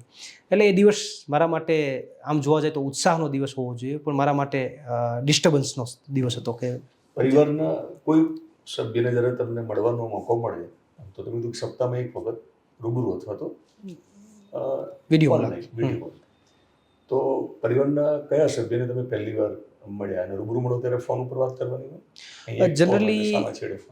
જનરલી ભાવનગર જે જેલ હતી એમની અંદર ફોનની વ્યવસ્થા નહોતી. એમની અંદર એક લોખંડની જાળી હોય, પેલી બાજુ તમારા પરિવાર હોય, તમને મળવા આવેલા લોકો જે હોય, પહેલી વાર મારા બ્રધર, મારા મોટા ભાઈ છે મને મળવા આવેલા, અને આ બાજુ તમે હોય. હવે એમાં પણ કોન્ટ્રોવર્સી એવી હોય કે ખાલી તમે બે જ ના હોય, આ બાજુ 10 કેદી હોય, ઓલી બાજુ 50 જણા હોય. હવે તમે જે વાતો કરો છો બધા એકબીજા સાથે વાતો કરતા હોય, એટલે વાતોનો જેટલો ગણગણાટ હોય કે શું વાત કરે છે એ તમને સંભળાય નહીં. એટલે સાંભળવા માટે તમારે પેલી લોખંડની જાળી હોય ને કાન આમ લઈ જવું પડે, એ સાંભળીને પછી તમારે પાછું બોલવાનું, એટલે એ કાન અહીં લઈ આવે. એટલે આવી 20 મિનિટની ટોક હોય. પહેલી વાર ભાઈને સામે મળ્યા જી, ત્યારે જે પગ ઉપડતા હશે કે જેલમાં જવાનું એટલે ટૂંકમાં વાત કરવાની હતી, તો શું વાત? એટલે એ આખું એક જુદી મને લાગે એક ફેર હોય છે. અને પહેલી વાર જ્યારે હું મારા મોટા ભાઈને મળ્યો ત્યારે જનરલી શું પૂછ્યું? એ પણ મેન્ટલી શરૂઆત કરી કે એમને કરી? ના, શરૂઆત મારા ખ્યાલથી જ્યારે હું અંદર એન્ટર થયો અને એ લોકો સીધા મને જોયા એટલે એકબીજાના ફેસ ઉપર સ્માઇલ આવી એટલે એમણે પૂછ્યું કેવું છે, વાંધો નથી ને? એટલે મારા તરફથી જવાબ હતો કે ના કાંઈ વાંધો નથી. મેં આખા જેલમાં હું અંદર એન્ટર થયો ત્યાંથી બહાર નીકળ્યો ત્યાં સુધી મેં મારા પરિવારને એમ નથી કીધું કે મને વાંધો છે. મને કદાચ થોડો ઘણો હોય તો મેં નથી કીધું, મેં એમ કીધું અરે મોજે મોજ જ છે.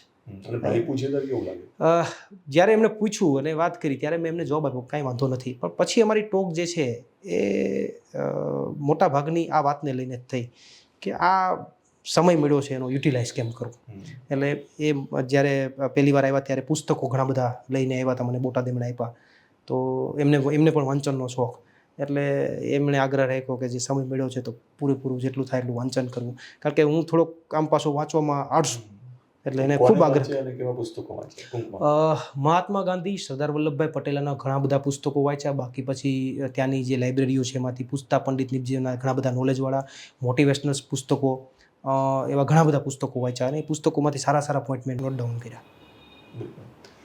તમે નક્કી હતું અને તમે એવું જ કહેતા હતા કે બસ મોજે મોજ, મજા છે, એટલે તમે ભાઈને આશ્વાસન આપતા હતા. પણ તમને ખબર તો હતી ને કે થોડી ઘણી યાતના તો છે જ, હજુ સંપૂર્ણ મુક્તિ નથી. પણ એક ભાઈ જ્યારે પૂછે કેમ છે, ઠીક છે, એ જવાબ મારે કેદી તરીકે નહીં પણ ભાઈ તરીકે સાંભળવો જોઈએ. કે ભાઈ જ્યારે પૂછે ને તમારો, તો ભાઈની અગત્યતા અને ભાઈ હોય જીવનમાં તો શું ફરક પડે? એમાં જો મોટો ભાઈ હોય જીવનમાં તો શું ફરક પડે? એના વિશે કહો. 100%. એમણે જ્યારે પૂછ્યું કે કેમ છો, ત્યારે મારો એટલા માટે કે મેં મેન્ટલી તો ઠીક છે, પણ હું અંદર ગયા પછી થોડો સ્ટેબલ મેન્ટલી ખૂબ થઈ ગયેલો કે ભાઈ મને બધું નોર્મલ લાગવા લાગી ગયેલું. એટલે જ્યારે એમણે પૂછ્યું કેમ છો, ત્યારે વાસ્તવિક રીતે હું એટલું બધું પીડાતો પણ નહોતો. હું વાસ્તવિક રીતે સ્ટેબલ હતો. એટલે મારો જવાબ પણ સ્ટેબલ હતો. એવું પણ નહોતું કે હું ડરી ગયેલો હતો અને હું એમને એવું બતાવતો હતો કે નાના મજા મોજે મોજ છે.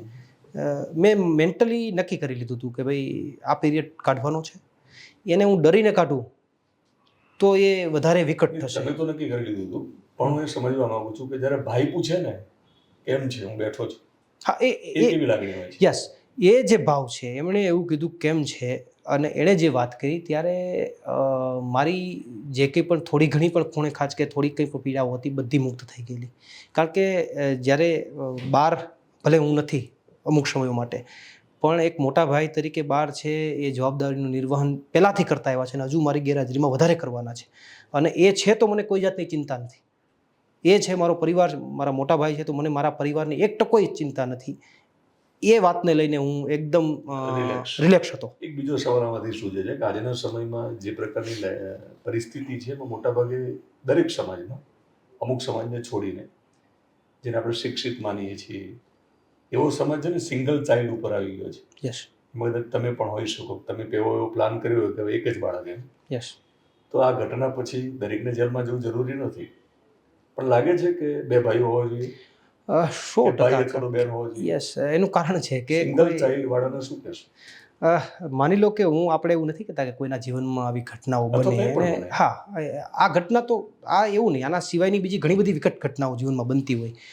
પણ જ્યારે આવી વિકટ ઘટનાઓ બને અથવા આવી પરિસ્થિતિ આવે ત્યારે તમારો ભાઈ હોય, તમારા સિસ્ટર હોય કે XYZ જે કોઈ પણ હોય કે જેની હાજરી, આપણે ચાઇલ્ડની વાત કરીએ છીએ, અલ્ટિમેટલી ભાઈ અથવા બેનની જ વાત કરીએ. Yes yes yes. તો જે સિંગલ એક બાળકનો જે આખો ટ્રેન્ડ ચાલે છે એમાં પણ એ સમજવું જરૂરી છે કે બે હોવા કેમ જરૂરી છે?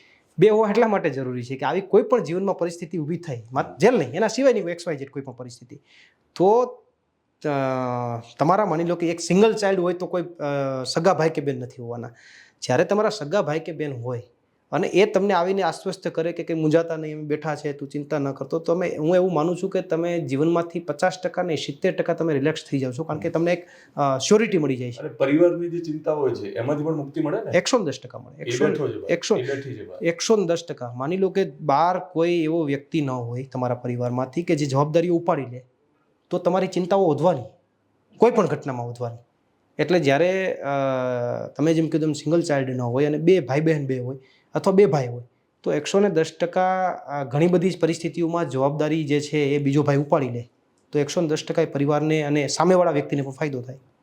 ફાયદાની વાત જ કરી છે તો જેલના ફાયદાઓ તમે આમ તો ગણાવ્યા પણ છે કે એક તો પોલિટિકલી જે તમારી જર્ની હવે પછીની છે એમાં એના ફળ તમને મળવાના છે. જ્યાં ભલે તમે રોટલી ખેંચી તોડીને ખાવી પડી, પણ હવે તમને લાડવા ખાવા મળવાના છે 2027માં. પણ તમે લાડવા ના ખાઈ શકો કારણ કે શરીર સારું હોય ને તો બધું ખાઈ શકાય, શરીર જ ના બરાબર હોય તો લાડવા ના ખાઈ શકાય. તો તમે વચ્ચે કંઈક ઉલ્લેખ કરેલો હોય કે હેલ્થને લઈને, તો એ જેલમાં જવાથી હેલ્થના જે તમારા ઇસ્યુ હતા એમાં કોઈ ફાયદો થયો? 100%. અને હું એવું માનું છું કે જે મને હેલ્થની અંદર દિનેશભાઈ જે ફાયદો થયો એ હું અત્યારે ફીલ કરી રહ્યો છું કે મારી જિંદગીનો યુટર્ન હશે. એટલે હું જેલના સમયને ગર્વથી જોઈ રહ્યો છું, ફીલ કરી રહ્યો છું કે આ મારી જિંદગીમાં યુટર્ન આપ્યો હમણે. અને હું જેલમાં નીકળતા પહેલાં રાજકોટ જેલ અધિક્ષકને એક લેટર લખીને આવ્યો છું કે અત્યાર સુધીની ઇતિહાસમાં તમામના અનુભવો જેલના ખરાબ જ હશે. હું કદાચ તમામમાંથી અલગ હશે અને મારો જેલનો અનુભવ હું તમને શેર કરું છું. હું લેખિતમાં લખીને આવ્યો છું કે મને જેલનો સારો અનુભવ થયો. જેલમાં આવવાથી મને સમય મળ્યો. સમય મળવાથી મેં એક્સરસાઇઝ કરી, મેં રીડિંગ કર્યું, મારા નોલેજમાં વધારો થયો. એક્સરસાઇઝ કરવાના કારણે મારી એક જૂની 15 કે 20 વર્ષની બીમારી છે એમાંથી હું વગર ડૉક્ટરે નીકળી શકો એ બદલ હું આ જેલની ધરતીને નમન કરું છું અને આ હું ક્યારેય મારી જિંદગીમાં ભૂલીશ નહીં. આવું હું લેખિતમાં જેલ અધિક્ષકને આપીને આવ્યો છું. બીમારીનો ઉલ્લેખ કરી શકાય? હા, 100% કરી શકાય. હું એક 15-20 વર્ષથી એક બીમારીથી પીડાતો હતો જેનો મને કોઈ ઉપાય જ નહોતો મળતો. ડૉક્ટરો પણ એનો ઉપાય શોધી નહોતા શકતા. એ બીમારીની શરૂઆત જનરલી હું 12 સાયન્સમાં બીમારી ડાયવર્ટ થયેલી. પહેલાં બીમારી થોડી અલગ હતી ને પછી ડાયવર્ટ થઈ.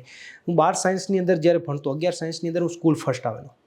તો પરિવાર આજુબાજુના લોકોમાં એક આશા બંધાઈ કે આ ડૉક્ટર બનશે, ક્લેવર છોકરો છે, હોશિયાર છે, આ ડૉક્ટર બનશે. અને એ આશા મારા મનમાં બંધાઈ ગઈ. 12 સાયન્સની અંદર એ આશા, લોકોની આશા અને મારી આશા એટલી બધી લેવલે અપ જતી રહી કે જે ડિપ્રેશનમાં ફરી ગઈ, જે મને ખબર પણ ન પડી.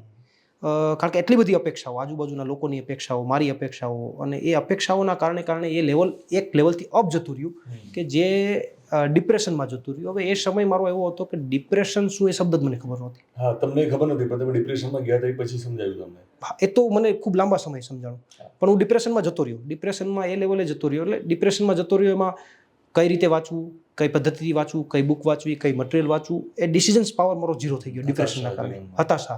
અને એના કારણે હું કંઈ પણ વાંચું તો મને યાદ ન રહી. યાદશક્તિ ડાઉન થઈ ગઈ. 11 સાયન્સની અંદર ફર્સ્ટ નંબર લાવનાર વ્યક્તિની યાદશક્તિ ડાઉન થવા માંડી.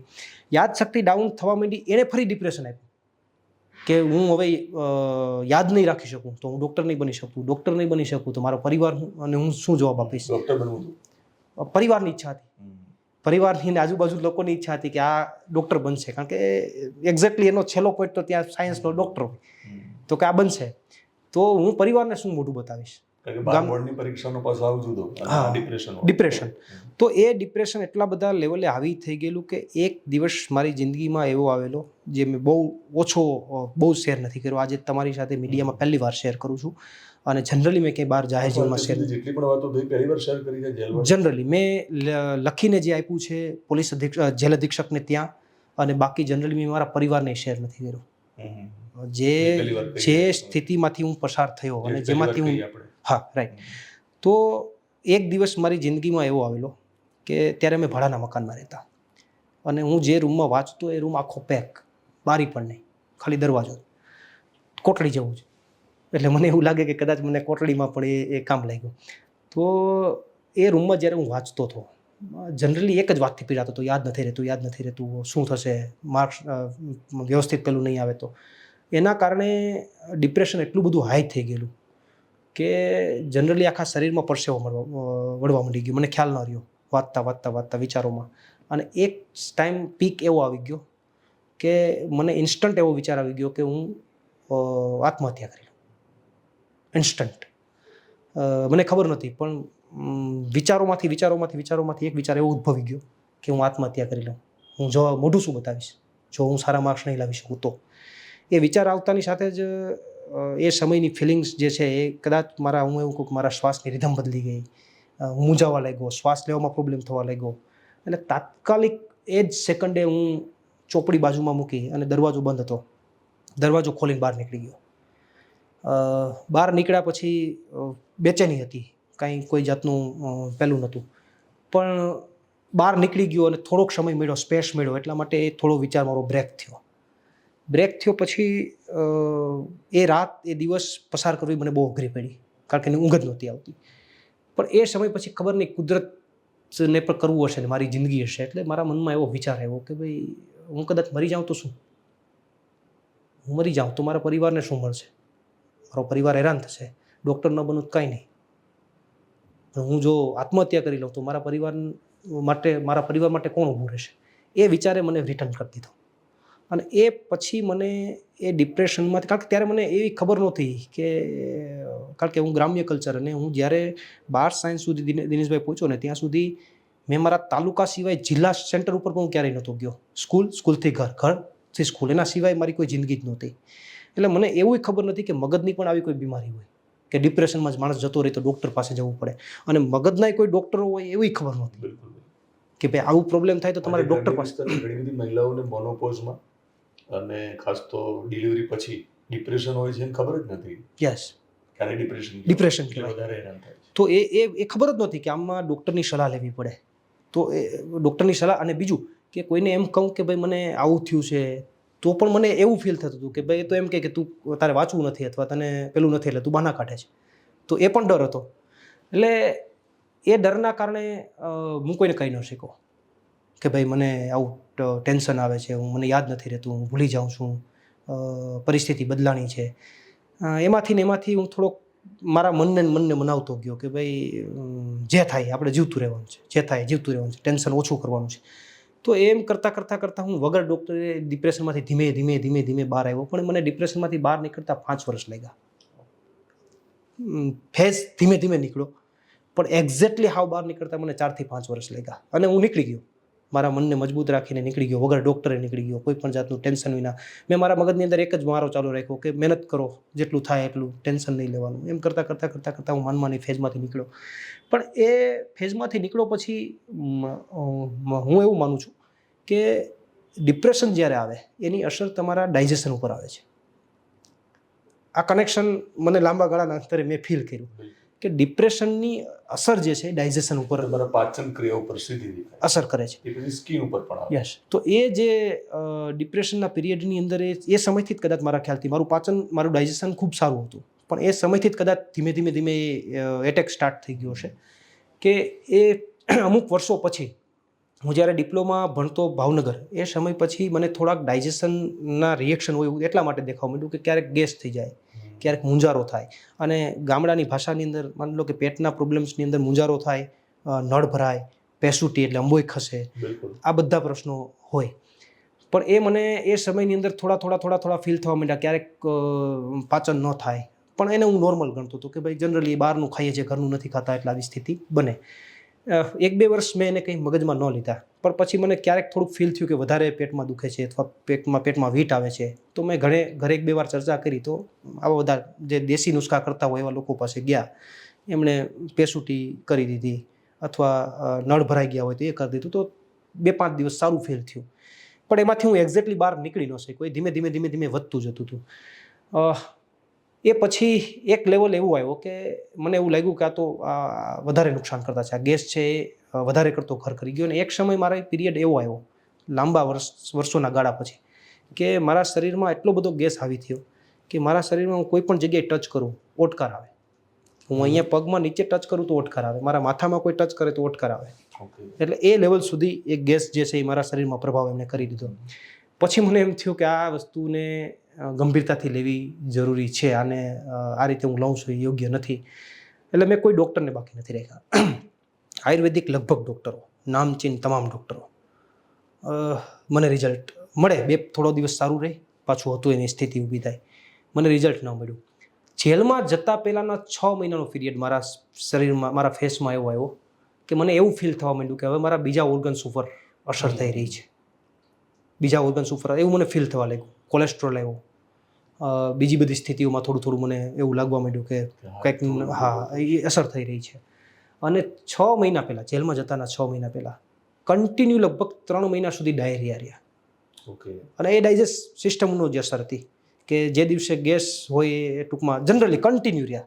વચ્ચે તો થોડો સમય રહે, થોડો સમય ન રહેતો એવું થતું. આ તો કન્ટિન્યુ ડાયજેસ્ટિવ સિસ્ટમ ડાઉન થઈ ગઈ હતી, પૂરી ઝીરો થઈ ગઈ હતી.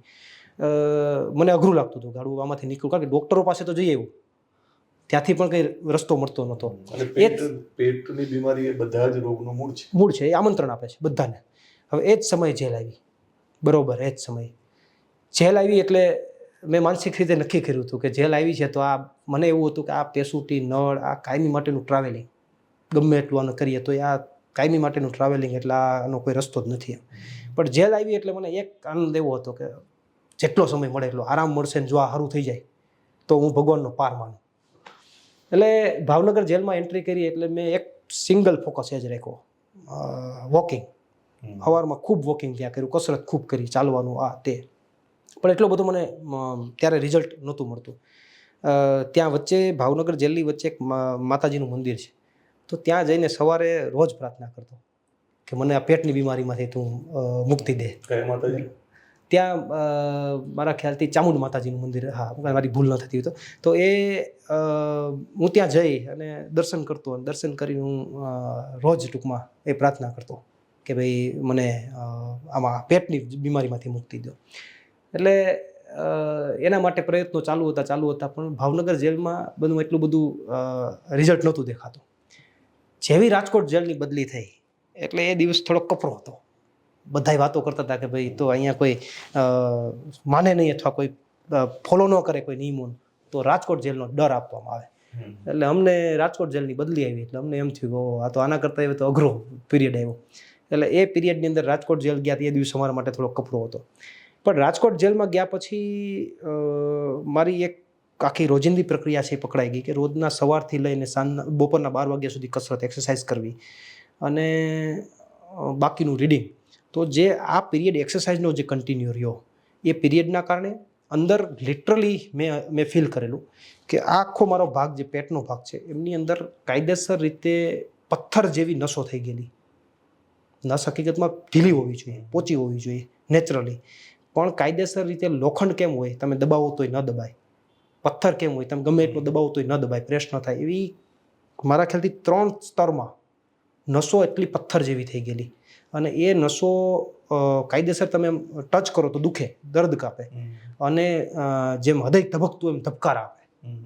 તો એ નસોને મેં મારા આંગળાથી ફ્રી સમયની અંદર એને પ્રેસ કરી 50 વાર પ્રેસ કરીએ ત્યારે સહેજ સ્પેસ થોડીક પેલી ઢીલી પડે તેવું પ્રેસ કરીને એ નસોને મેં ઢીલી કરવાનો પ્રયત્ન કર્યો. સતત એક્સરસાઇઝ, પેટની એક્સરસાઇઝ, આવું 3 મહિના રાજકોટ જેલમાં કન્ટિન્યુ કર્યું. તો મને એ એક્સરસાઇઝની અંદર ધીમે ધીમે ફીલ થવા માંડ્યું કે સુધારો આવવા માંડ્યો છે. ડાયરિયા ઓછા થવા માંડ્યા, પાચન થવા માંડ્યું, બરાબર, અંદરથી સારું લાગવા માંડ્યું. પેલો મૂંઝારો બહુ મૂંઝારો હતો એટલે એવું લાગતું હતું કે મને કોઈક બાંધી રાખ્યો છે, જકડી રાખ્યો છે. તમને કામ કરવાની ઈચ્છા ન થાય, તમને એમ થાય કે કંટાળો જ આવ્યા કરે, કોઈ વસ્તુમાં તમને તમારી જે સ્ફૂર્તિ હોવી જોઈએ સ્ફૂર્તિ ન રહે. પણ જેવું આ ધીમે ધીમે રિકવર થવા માંડ્યું તો એ બધી વસ્તુમાં વધારો થવા માંડ્યો. જેલની સવાર બધા માટે અઘરી હોય, અમુક સવારો એવી હતી કે મને સ્ફૂર્તિ આપતી હતી. બધા માટે અઘરી હોય જેલની સવાર, પણ અમુક જે વચ્ચેના સમયમાં હું પૂગ્યો અને મને જે રિકવરી મળવા લાગી, તો જે મને અંદરથી આભાસ થયો, જે અંદરથી સ્ફૂર્તિ આવી, તો જેલની સવારની સવાર મને એમ લાગતી હતી કે હા આવું તો દુનિયામાં મને ક્યાંય કોઈ દિવસ અનુભવ નથી થયો. આવા અનુભવે મેં જેલના ઘણા દિવસો કર્યા છે કે મને ખૂબ સવારમાં મજા આવતી, ફ્રેશ લાગતો. પેટની બીમારી દૂર થઈ ગઈ? પેટની બીમારી 3 મહિનાના અંતે આજે ક્લિયર કટ કમ્પ્લેટ, અને વગર દવાએ, વગર ડૉક્ટરે, વગર સલાહે, માત્ર ને માત્ર. અને હું એટલા માટે જ માનું છું કે કુદરતે મને આ જેલ આપી અથવા ભાજપવાળાએ જેણે આપી હોય એનો હું આભાર માનું. કે જો નામજોગ થેન્ક યુ કહેવું તો કોને કહી શકાય? ભાજપના ઉલ્લેખ કર્યો છે ત્યારે. હા, ભાજપના જેટલા પણ નેતાઓ છે, નામજોગ કહો તો વધારે ગમશે. નાયબ મુખ્યમંત્રી હોય, બરોબર, જેણે રસ લીધો, અને ત્યાંના જે અધિકારીઓ છે જેણે રસ લીધો, એનો હું હકીકતમાં દિલથી આભાર માનું, ખાલી કેવા ખાતર નહીં. કારણ કે વગર ડૉક્ટરે, વગર દવાએ તમે આ બીમારી દૂર કરી દીધી, મજબૂત કરી દીધો છે, લડવા માટે મજબૂત કર્યો છે. એટલે એ બદલ હું તો જ્યારે જેલની બહાર નીકળ્યો ત્યારે આભાર માન્યો. અને કદાચ કોઈ એનું ધ્યાનમાં લીધું હોય કે ન લીધું હોય, મેં જેલની બહાર નીકળીને જેલની ધરતીને નમન કર્યું છે. બહાર નીકળી અને હું જેલની ધરતીને નમન કરીને આવ્યો. નમન એટલા માટે કરીને આવ્યો કે એ ધરતીએ મને કંઈક આપ્યું છે. જે મિત્રો જેલવાસ છે ને, એના કરતાં એમની પેટની જે બીમારી છે મને લાગે એનાથી પણ વધારે યાતનાદાયક હતી. ઓકે, તો હું સમજુ ત્યાં સુધી તમને જેલવાસ ફળ્યો છે. જી. તમારી રાજકીય કારકિર્દીની રીતે પણ ફળ્યો છે અને અંગત રીતે તમારું જે આરોગ્ય છે એના માટે પણ બહુ મને લાગે. કારણ કે મને લાગે છે કે માણસ જો નિરોગી હશે તો બધું ભોગવી શકશે. એમાં પછી કાલે તમને એમએલએની ગાદી મળે તો એ પણ તમે ભોગવી શકો, તો કંઈ પણ થઈ શકે. તો એ બહુ મોટું કામ થયું છે. તો રાજુભાઈ કરપડાને કદાચ આમાંથી જવાબ મળશે એવું મને લાગે છે કે રાજુભાઈ જે મોડું થયું ને બહાર નીકળવામાં, હવે તમને એવું લાગે છે કે ગોપાલભાઈ અને આખી ટીમે મોડું કર્યું જાણી જોઈને, અને હિયરિંગમાં પણ ગેરહાજર રહ્યા જે તમે બોલ્યા છો. પણ મને લાગે છે કે હવે આ તો આમ આડ વાતમાં જ આ ચર્ચા નીકળી એટલે મને લાગે છે કદાચ એમને એવું કહ્યું છે કે ભગવાનને એમને ઠીક કરવા હતા એમ. 100% મને લાગે હવે તમારે પ્રવીણ રામના કારણે મોડું થઈ ગયું કેવું જોઈએ. ચોક્કસથી એ જે કહે છે મોડું થયું અથવા જે કંઈ પણ ઘટના બની એમાં તમને ફાયદો થઈ ગયો પણ ફાયદો થયો 110% આપને ફાયદો. નુકસાન થયું ને આ મોડું થયું એમાં તમારી બીમારી ગઈ જી પણ આમ આદમી પાર્ટી થોડી બીમાર તો પડશે કારણ કે રાજુ કરપડાએ છોડી છે પાર્ટી. જુઓ એમની અંદર હું વ્યક્તિગત રીતે એવું માનું છું કે કોઈ પણ પાર્ટી પોલિટિક્સની અંદર કોઈ વ્યક્તિ છોડે અથવા આવે તો એક કામ કરીએ આ વિડીયો આખો એક તમારું તમારું જે જેલનું જે જીવન હતું તમારો જેલવાસ હતો એના માટેનો હતો. જી રાજુભાઈને યાદ તો કરી લીધા છે અને લોકોને એવું પણ હશે કે રાજુભાઈનો સવાલ કેમ ના આવ્યો. રાઈટ. તો આ ટ્રેલર છે હવે એક જુદો વિડીયો આવશે જે આ ઇન્ટરવ્યુની પહેલાં પણ હશે અથવા પછી પણ આવશે કે જેમાં રાજુભાઈ અને આમ આદમી પાર્ટીની વાતો હશે જેના ભવિષ્યની પણ ચર્ચા હશે. એમાં રાજુભાઈના ભવિષ્યની ચર્ચા કરીશું અને આમ આદમી પાર્ટીના ભવિષ્યની પણ ચર્ચા કરીશું. એટલે અહીંયા જવાબ મારે જી નથી જોઈતો. એક અંતિમ સવાલ, બીજો કોઈ ચમત્કાર આ તો એક તમારી દ્રષ્ટિએ ચમત્કાર જ છે જી પણ તમે જેલમાંથી ગયા એટલે તમે તમારા દીકરાને રૂબરૂ મળવાના હતા જે તમને યાદ આવતો હતો. તમે ગયા ત્યારે ખૂબ નાનો હતો તો એક ડર એ પણ હોય ને કે ઓળખશે કે નહીં ઓળખે, રાઈટ. હું જઈશ ત્યારે મારી નજીક આવશે કે નહીં. આ મને એક સવાલ થાય છે. આવો સવાલ તમને થયેલો અને થયો હોય ને તમે જ્યારે ગયા ત્યારે શું થયું? 100% એ પણ એક હું એવું માનું છું કે ચમત્કાર છે મારી જિંદગીમાં. જેમ કે આ ચમત્કાર થયો અને આમાં પણ જે વાત છે કે જેલની પીડા કરતાં મારી પેટની પીડા મોટી હતી એટલા માટે મને ખૂબ કુદરતે હકીકતમાં ફાયદો કરાવ્યો. પણ જે દીકરાની તમે વાત કરી, જ્યારે હું જેલમાં ગયો ત્યારે 11 મહિનાનો હતો. એ હજુ માની લો કે એવી એની અવસ્થા હતી કે ઓળખી પણ કોઈને શકતો નહોતો. એમનો સ્વભાવ નેચરલી એવો હતો કે કોઈ હજુ પણ એવો છે કે કોઈ નવો વ્યક્તિ આવે અથવા અજાણ્યો વ્યક્તિ આવે અથવા લાંબા સમયથી એની સાથે ન હોય તો એમની પાસે એ ઇઝીલી જતો નથી, દૂર જાય છે અથવા રડે છે. એમને તમે તેડો તો પણ રડે છે. હું જ્યારે જેલની બહાર નીકળ્યો ત્યારે મને એ વાતનો 100% એક ડર હતો કે 4.5 મહિના થયા, 108 દિવસ એનાથી દૂર. એટલે કદાચ એ મારો ચહેરો હવે ઓળખતા ભૂલી ગયો હશે. હું કદાચ તેડીશ તો મારી પાસે નહીં આવે. પણ એ દિવસે એક ચમત્કાર એવો થયો કે રોજ એમનું સૂઈ જવાનું રૂટીન 8-9 વાગે. નાનું બાળક હોય એટલે 8-9 વાગે જનરલી સૂઈ જાય. એ દિવસે જામીન મળ્યા દિવસે હું ઘરે 11:30 પહોંચ્યો રાતે. હવે બાળકને તો ખબર નથી કે એમને જામીન મળ્યા છે, આજે આવવાના છે. તો એ 11:30 સુધી હું ઘરે પહોંચ્યો ત્યાં સુધી સૂતો નહીં. આ પણ એક મને ચમત્કાર લાગતો હતો કારણ કે નાના બાળકને તો શું ખબર કે જામીન કે જેલ કે આ કે તે કે નથી કે 11:30 સુધી એ સૂતો નહીં. હું જ્યારે ઘરે ગયો અને મારા પરિવારે મારું સ્વાગત કર્યું ત્યારે મેં પહેલી જ વાર એમને જોયો તો એનું મોઢું એકદમ નિમાણું મોઢું હતું, નાના બાળકનું મોઢું. મને હેત હતો કે હું એને તેડી લઉં, સ્માઇલ આપે, પણ એના મોઢા ઉપર સ્માઇલ નહોતી. એકદમ એનું મોઢું જે કહેવાય ને કે દર્દ ભરેલું મોઢું હતું. મેં જ્યારે એમને મારા બંને હાથે એમને તેડ્યો તો મને હતું કે નહીં આવે, પણ એ કુદરતી આવ્યો અને એ મને એવું હતું કે રડશે પણ ન રડ્યો. પણ એ પછી જે દિનેશભાઈ ઘટના બની જે મને હકીકતમાં ટચ કરનારી, મારા હાર્ટને ટચ કરનારી ઘટના હતી કે 1 કલાક સુધી બીજા ગામના લોકો પણ મને મળવા આવ્યા હતા, એ પણ બેઠા હતા. પણ કલાક સુધી એ જનરલી નાનું બાળક કન્ટિન્યુ જ ન બેસી શકે, એ ત્યાંથી નીકળી જાય અથવા હલનચલન કરવા લાગી જાય. કલાક સુધી એ અહીંયા મારી છાતીને વળગીને બેઠો રહ્યો, એનું મોઢું અહીંયા રાખી અને કલાક સુધી એ ત્યાં બેઠો રહ્યો. એ કલાકની અંદર એના ફેસના એક્સપ્રેશન બહુ અઘરા હતા. જે વિડીયો આપણે જોયો હતો. હા, એક વિડીયો પણ સોશિયલ મીડિયામાં સ્પ્રેડ થયો. એના ફેસના એક્સપ્રેશન કાયદેસર રીતે કોઈ મોટો વ્યક્તિ કેમ પોતે ફીલ કરતો હોય, દર્દ કરતો હોય એવા એના એક્સપ્રેશનો હતા. એ વિડીયોમાં તમે જોયું હશે કે થોડી વાર થાય અને હું એના માથા ઉપર હાથ ફેરું તો મારી સામે ઉપર જુએ, દર્દ ભરેલી નજરે જુએ. હું એમને કિસ કરું તો એ શાંતિથી બેઠો રહે, ફરીથી એમને ચોટીને બેઠો રહે, કલાક સુધી બેઠો રહ્યો. કાયદેસર એ મિલન કદાચ હું એવું માનું કે મારી જિંદગીનું અત્યાર સુધીનું સૌથી સારું કહું તો સારું મિલન હશે. કારણ કે મારા દિલની એકદમ નજીક આવીને બેઠો હતો અને મારા હૃદયને કંપાવી નાખે એવી ઘટના હતી. ગામના ઘણા બધા લોકો મારી સાથે ચર્ચા કરવા આવ્યા હતા પણ હું એની સાથે ચર્ચા કરવાવાળી સ્થિતિમાં નહોતો. કારણ કે એક પિતા અને પુત્રનું ઘણા લાંબા વર્ષો પછી, આમ તો મહિનાઓ, પણ એને એવું લાગતું હતું, મને એવું લાગતું હતું કે લાંબા વર્ષો પછી અમારું બંનેનું મિલન થઈ રહ્યું છે. તો એ ક્ષણ મારા માટે ખૂબ ઇમોશનલ ક્ષણ હતી અને મારા માટે તો હતી, હું સમજી શકતો હતો. પણ એવડું નાનું બાળક કે જે કંઈ સમજી નહોતો શકતો એના માટે પણ ઇમોશનલ ક્ષણ હતી. એના ફેસ ઉપરથી દેખાઈ આવતું હતું. એ મોટી ઘટના હતી, એ મોટો ચમત્કાર હતો. એ પછી મને 4 વાગ્યા સુધી એમણે સૂવા ન દીધો. બધા લોકો જતા રહ્યા. અમે અમારા બેડરૂમમાં અમે સુવા ગયા. 4 વાગ્યા સુધી એને મને સુવા ન દીધો. 4 વાગ્યા સુધી લિટરલી કલાક સુધી એ એકદમ ઇમોશનલ રહ્યો. એ પછીના પીરિયડમાં એ થોડો સ્માઇલી ફેસમાં આવ્યો અને એ પછી એને મારી સાથે મસ્તી કરી.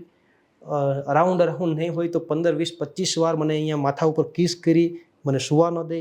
4 વાગે માન કરીને મેં એને સુવડાવ્યો ત્યારે સૂતો. તો આ જે મેં જોયું, કારણ કે 1 વર્ષનો બાળક એટલું સમજી શકે, એટલી એનામાં ઇમોશનલ એટેચ થાય એવું શક્ય નથી.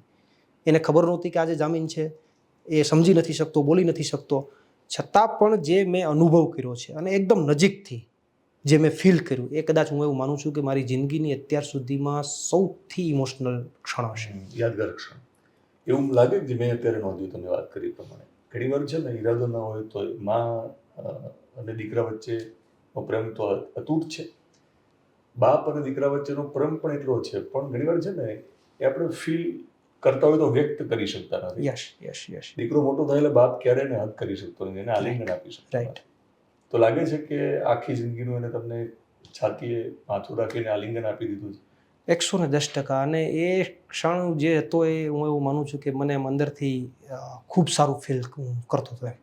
અને મેં કંઈક જિંદગીમાં કંઈક લાંબા સમય પછી કંઈક મેળવી લીધું હોય, જે સમજી લો ને કે દુનિયાની તમામ ખુશીઓ તમે મેળવીને બેઠા હોય ને તમને જે તૃપ્તિ થાય, એવી તૃપ્તિનો મને અનુભવ થતો હતો. જ્યારે ઘણી વાર શું થાય, બાપ અને દીકરાનો સંબંધ એવો છે, બહુ ઓછું લખાયું છે, માં અને દીકરા વિશે લખાયું છે, બધું જ છે, પણ સંવાદ ન થાય. સંવાદ નથી. ક્યારેક એમ લાગે કે ભેટી પડવું છે, બાપ નહીં હોય તો આ દુનિયામાં શું કરશું, બધી જ ખબર છે, નજીક જાઓ પણ તમે ભેટી શકતા નથી. આ સારી સ્થિતિમાં ઘણીવાર સંબંધો વણસ્યા હોય તો એવું પણ બને કે બાપ અને દીકરા વચ્ચેનું કોઈ બોન્ડિંગ જ ના હોય. તો આ ઘટનાથી એવું બને કે લાઈફ ટાઈમ એવું બોન્ડિંગ થઈ ગયું છે તમારું દીકરા સાથેનું. એક સફળ બાપ સાબિત થવા માટે અથવા તો એને એક સફળ દીકરો સાબિત થવા માટે હવે વધારે મહેનત નહીં કરવી પડે, એના માટે જેલ જવાબદાર છે. 100%. કારણ કે જે બોન્ડિંગ થયું છે અને કુદરતી થયું છે. કારણ કે કોઈ સમજતો વ્યક્તિનું બોન્ડિંગ થાય, વિચાર કરી શકે, આ તો કુદરતી થયું છે, જે નેચરલ એકદમ. માની લો કે 1 વર્ષનું બાળક એટલે ભગવાનનું સ્વરૂપ કહેવાય. એ બોન્ડિંગ જે થયું છે, એ બોન્ડિંગ હું એવું માનું છું કે 100% મારા જીવનમાં બહુ સૌથી મોટો બદલાવ લાવશે, મારા દીકરાના જીવનમાં પણ બદલાવ લાવશે.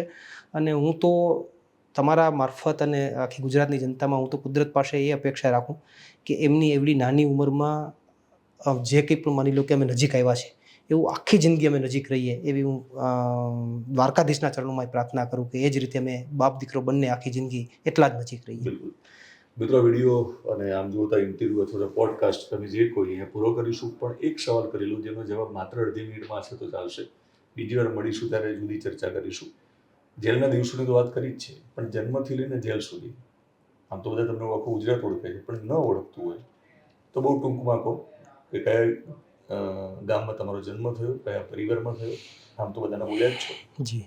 અને જેલમાં ગયા એ પહેલાંની તમારી જે જર્ની છે આંદોલનવાળી, અને આપમાં આવે પહેલાંની જર્ની બહુ ટૂંકમાં કહી. ચોક્કસથી હું ગીર સોમનાથ જિલ્લાના તાલાળા તાલુકાના ખુશિયા ગામ, નાનું એવું ગામ છે, એમનો વતની છું. હું આહિર સમાજમાંથી બિલોંગ કરું છું. અને હું જ્યારથી મારું આ 12 સાયન્સ 11 સાયન્સની વાત કરું ત્યારે મધ્યમ પરિવાર પણ હું શબ્દ વાપરી શકું, ગરીબ પરિવારમાંથી હું આવતો એકદમ. કારણ કે હું 11-12 સાયન્સ જ્યારે દિનેશભાઈ કરતો ત્યારે મારા પરિવારની મંથલી ઇન્કમ 1500 રૂપિયા હતી, ઓનલી 1500 રૂપિયા. તો એ સમયે મારા ફાધરે સ્ટ્રગલ કરી અને અમને સાયન્સ કરાવ્યું. અને એ પછી અમારો ધ્યેય પણ એવો હોય કે કંઈક ભણી ગણીને પરિવારનું ગુજરાન ચલાવીએ. પણ આ હાથમાં કંઈક લખાયેલું બીજું હશે.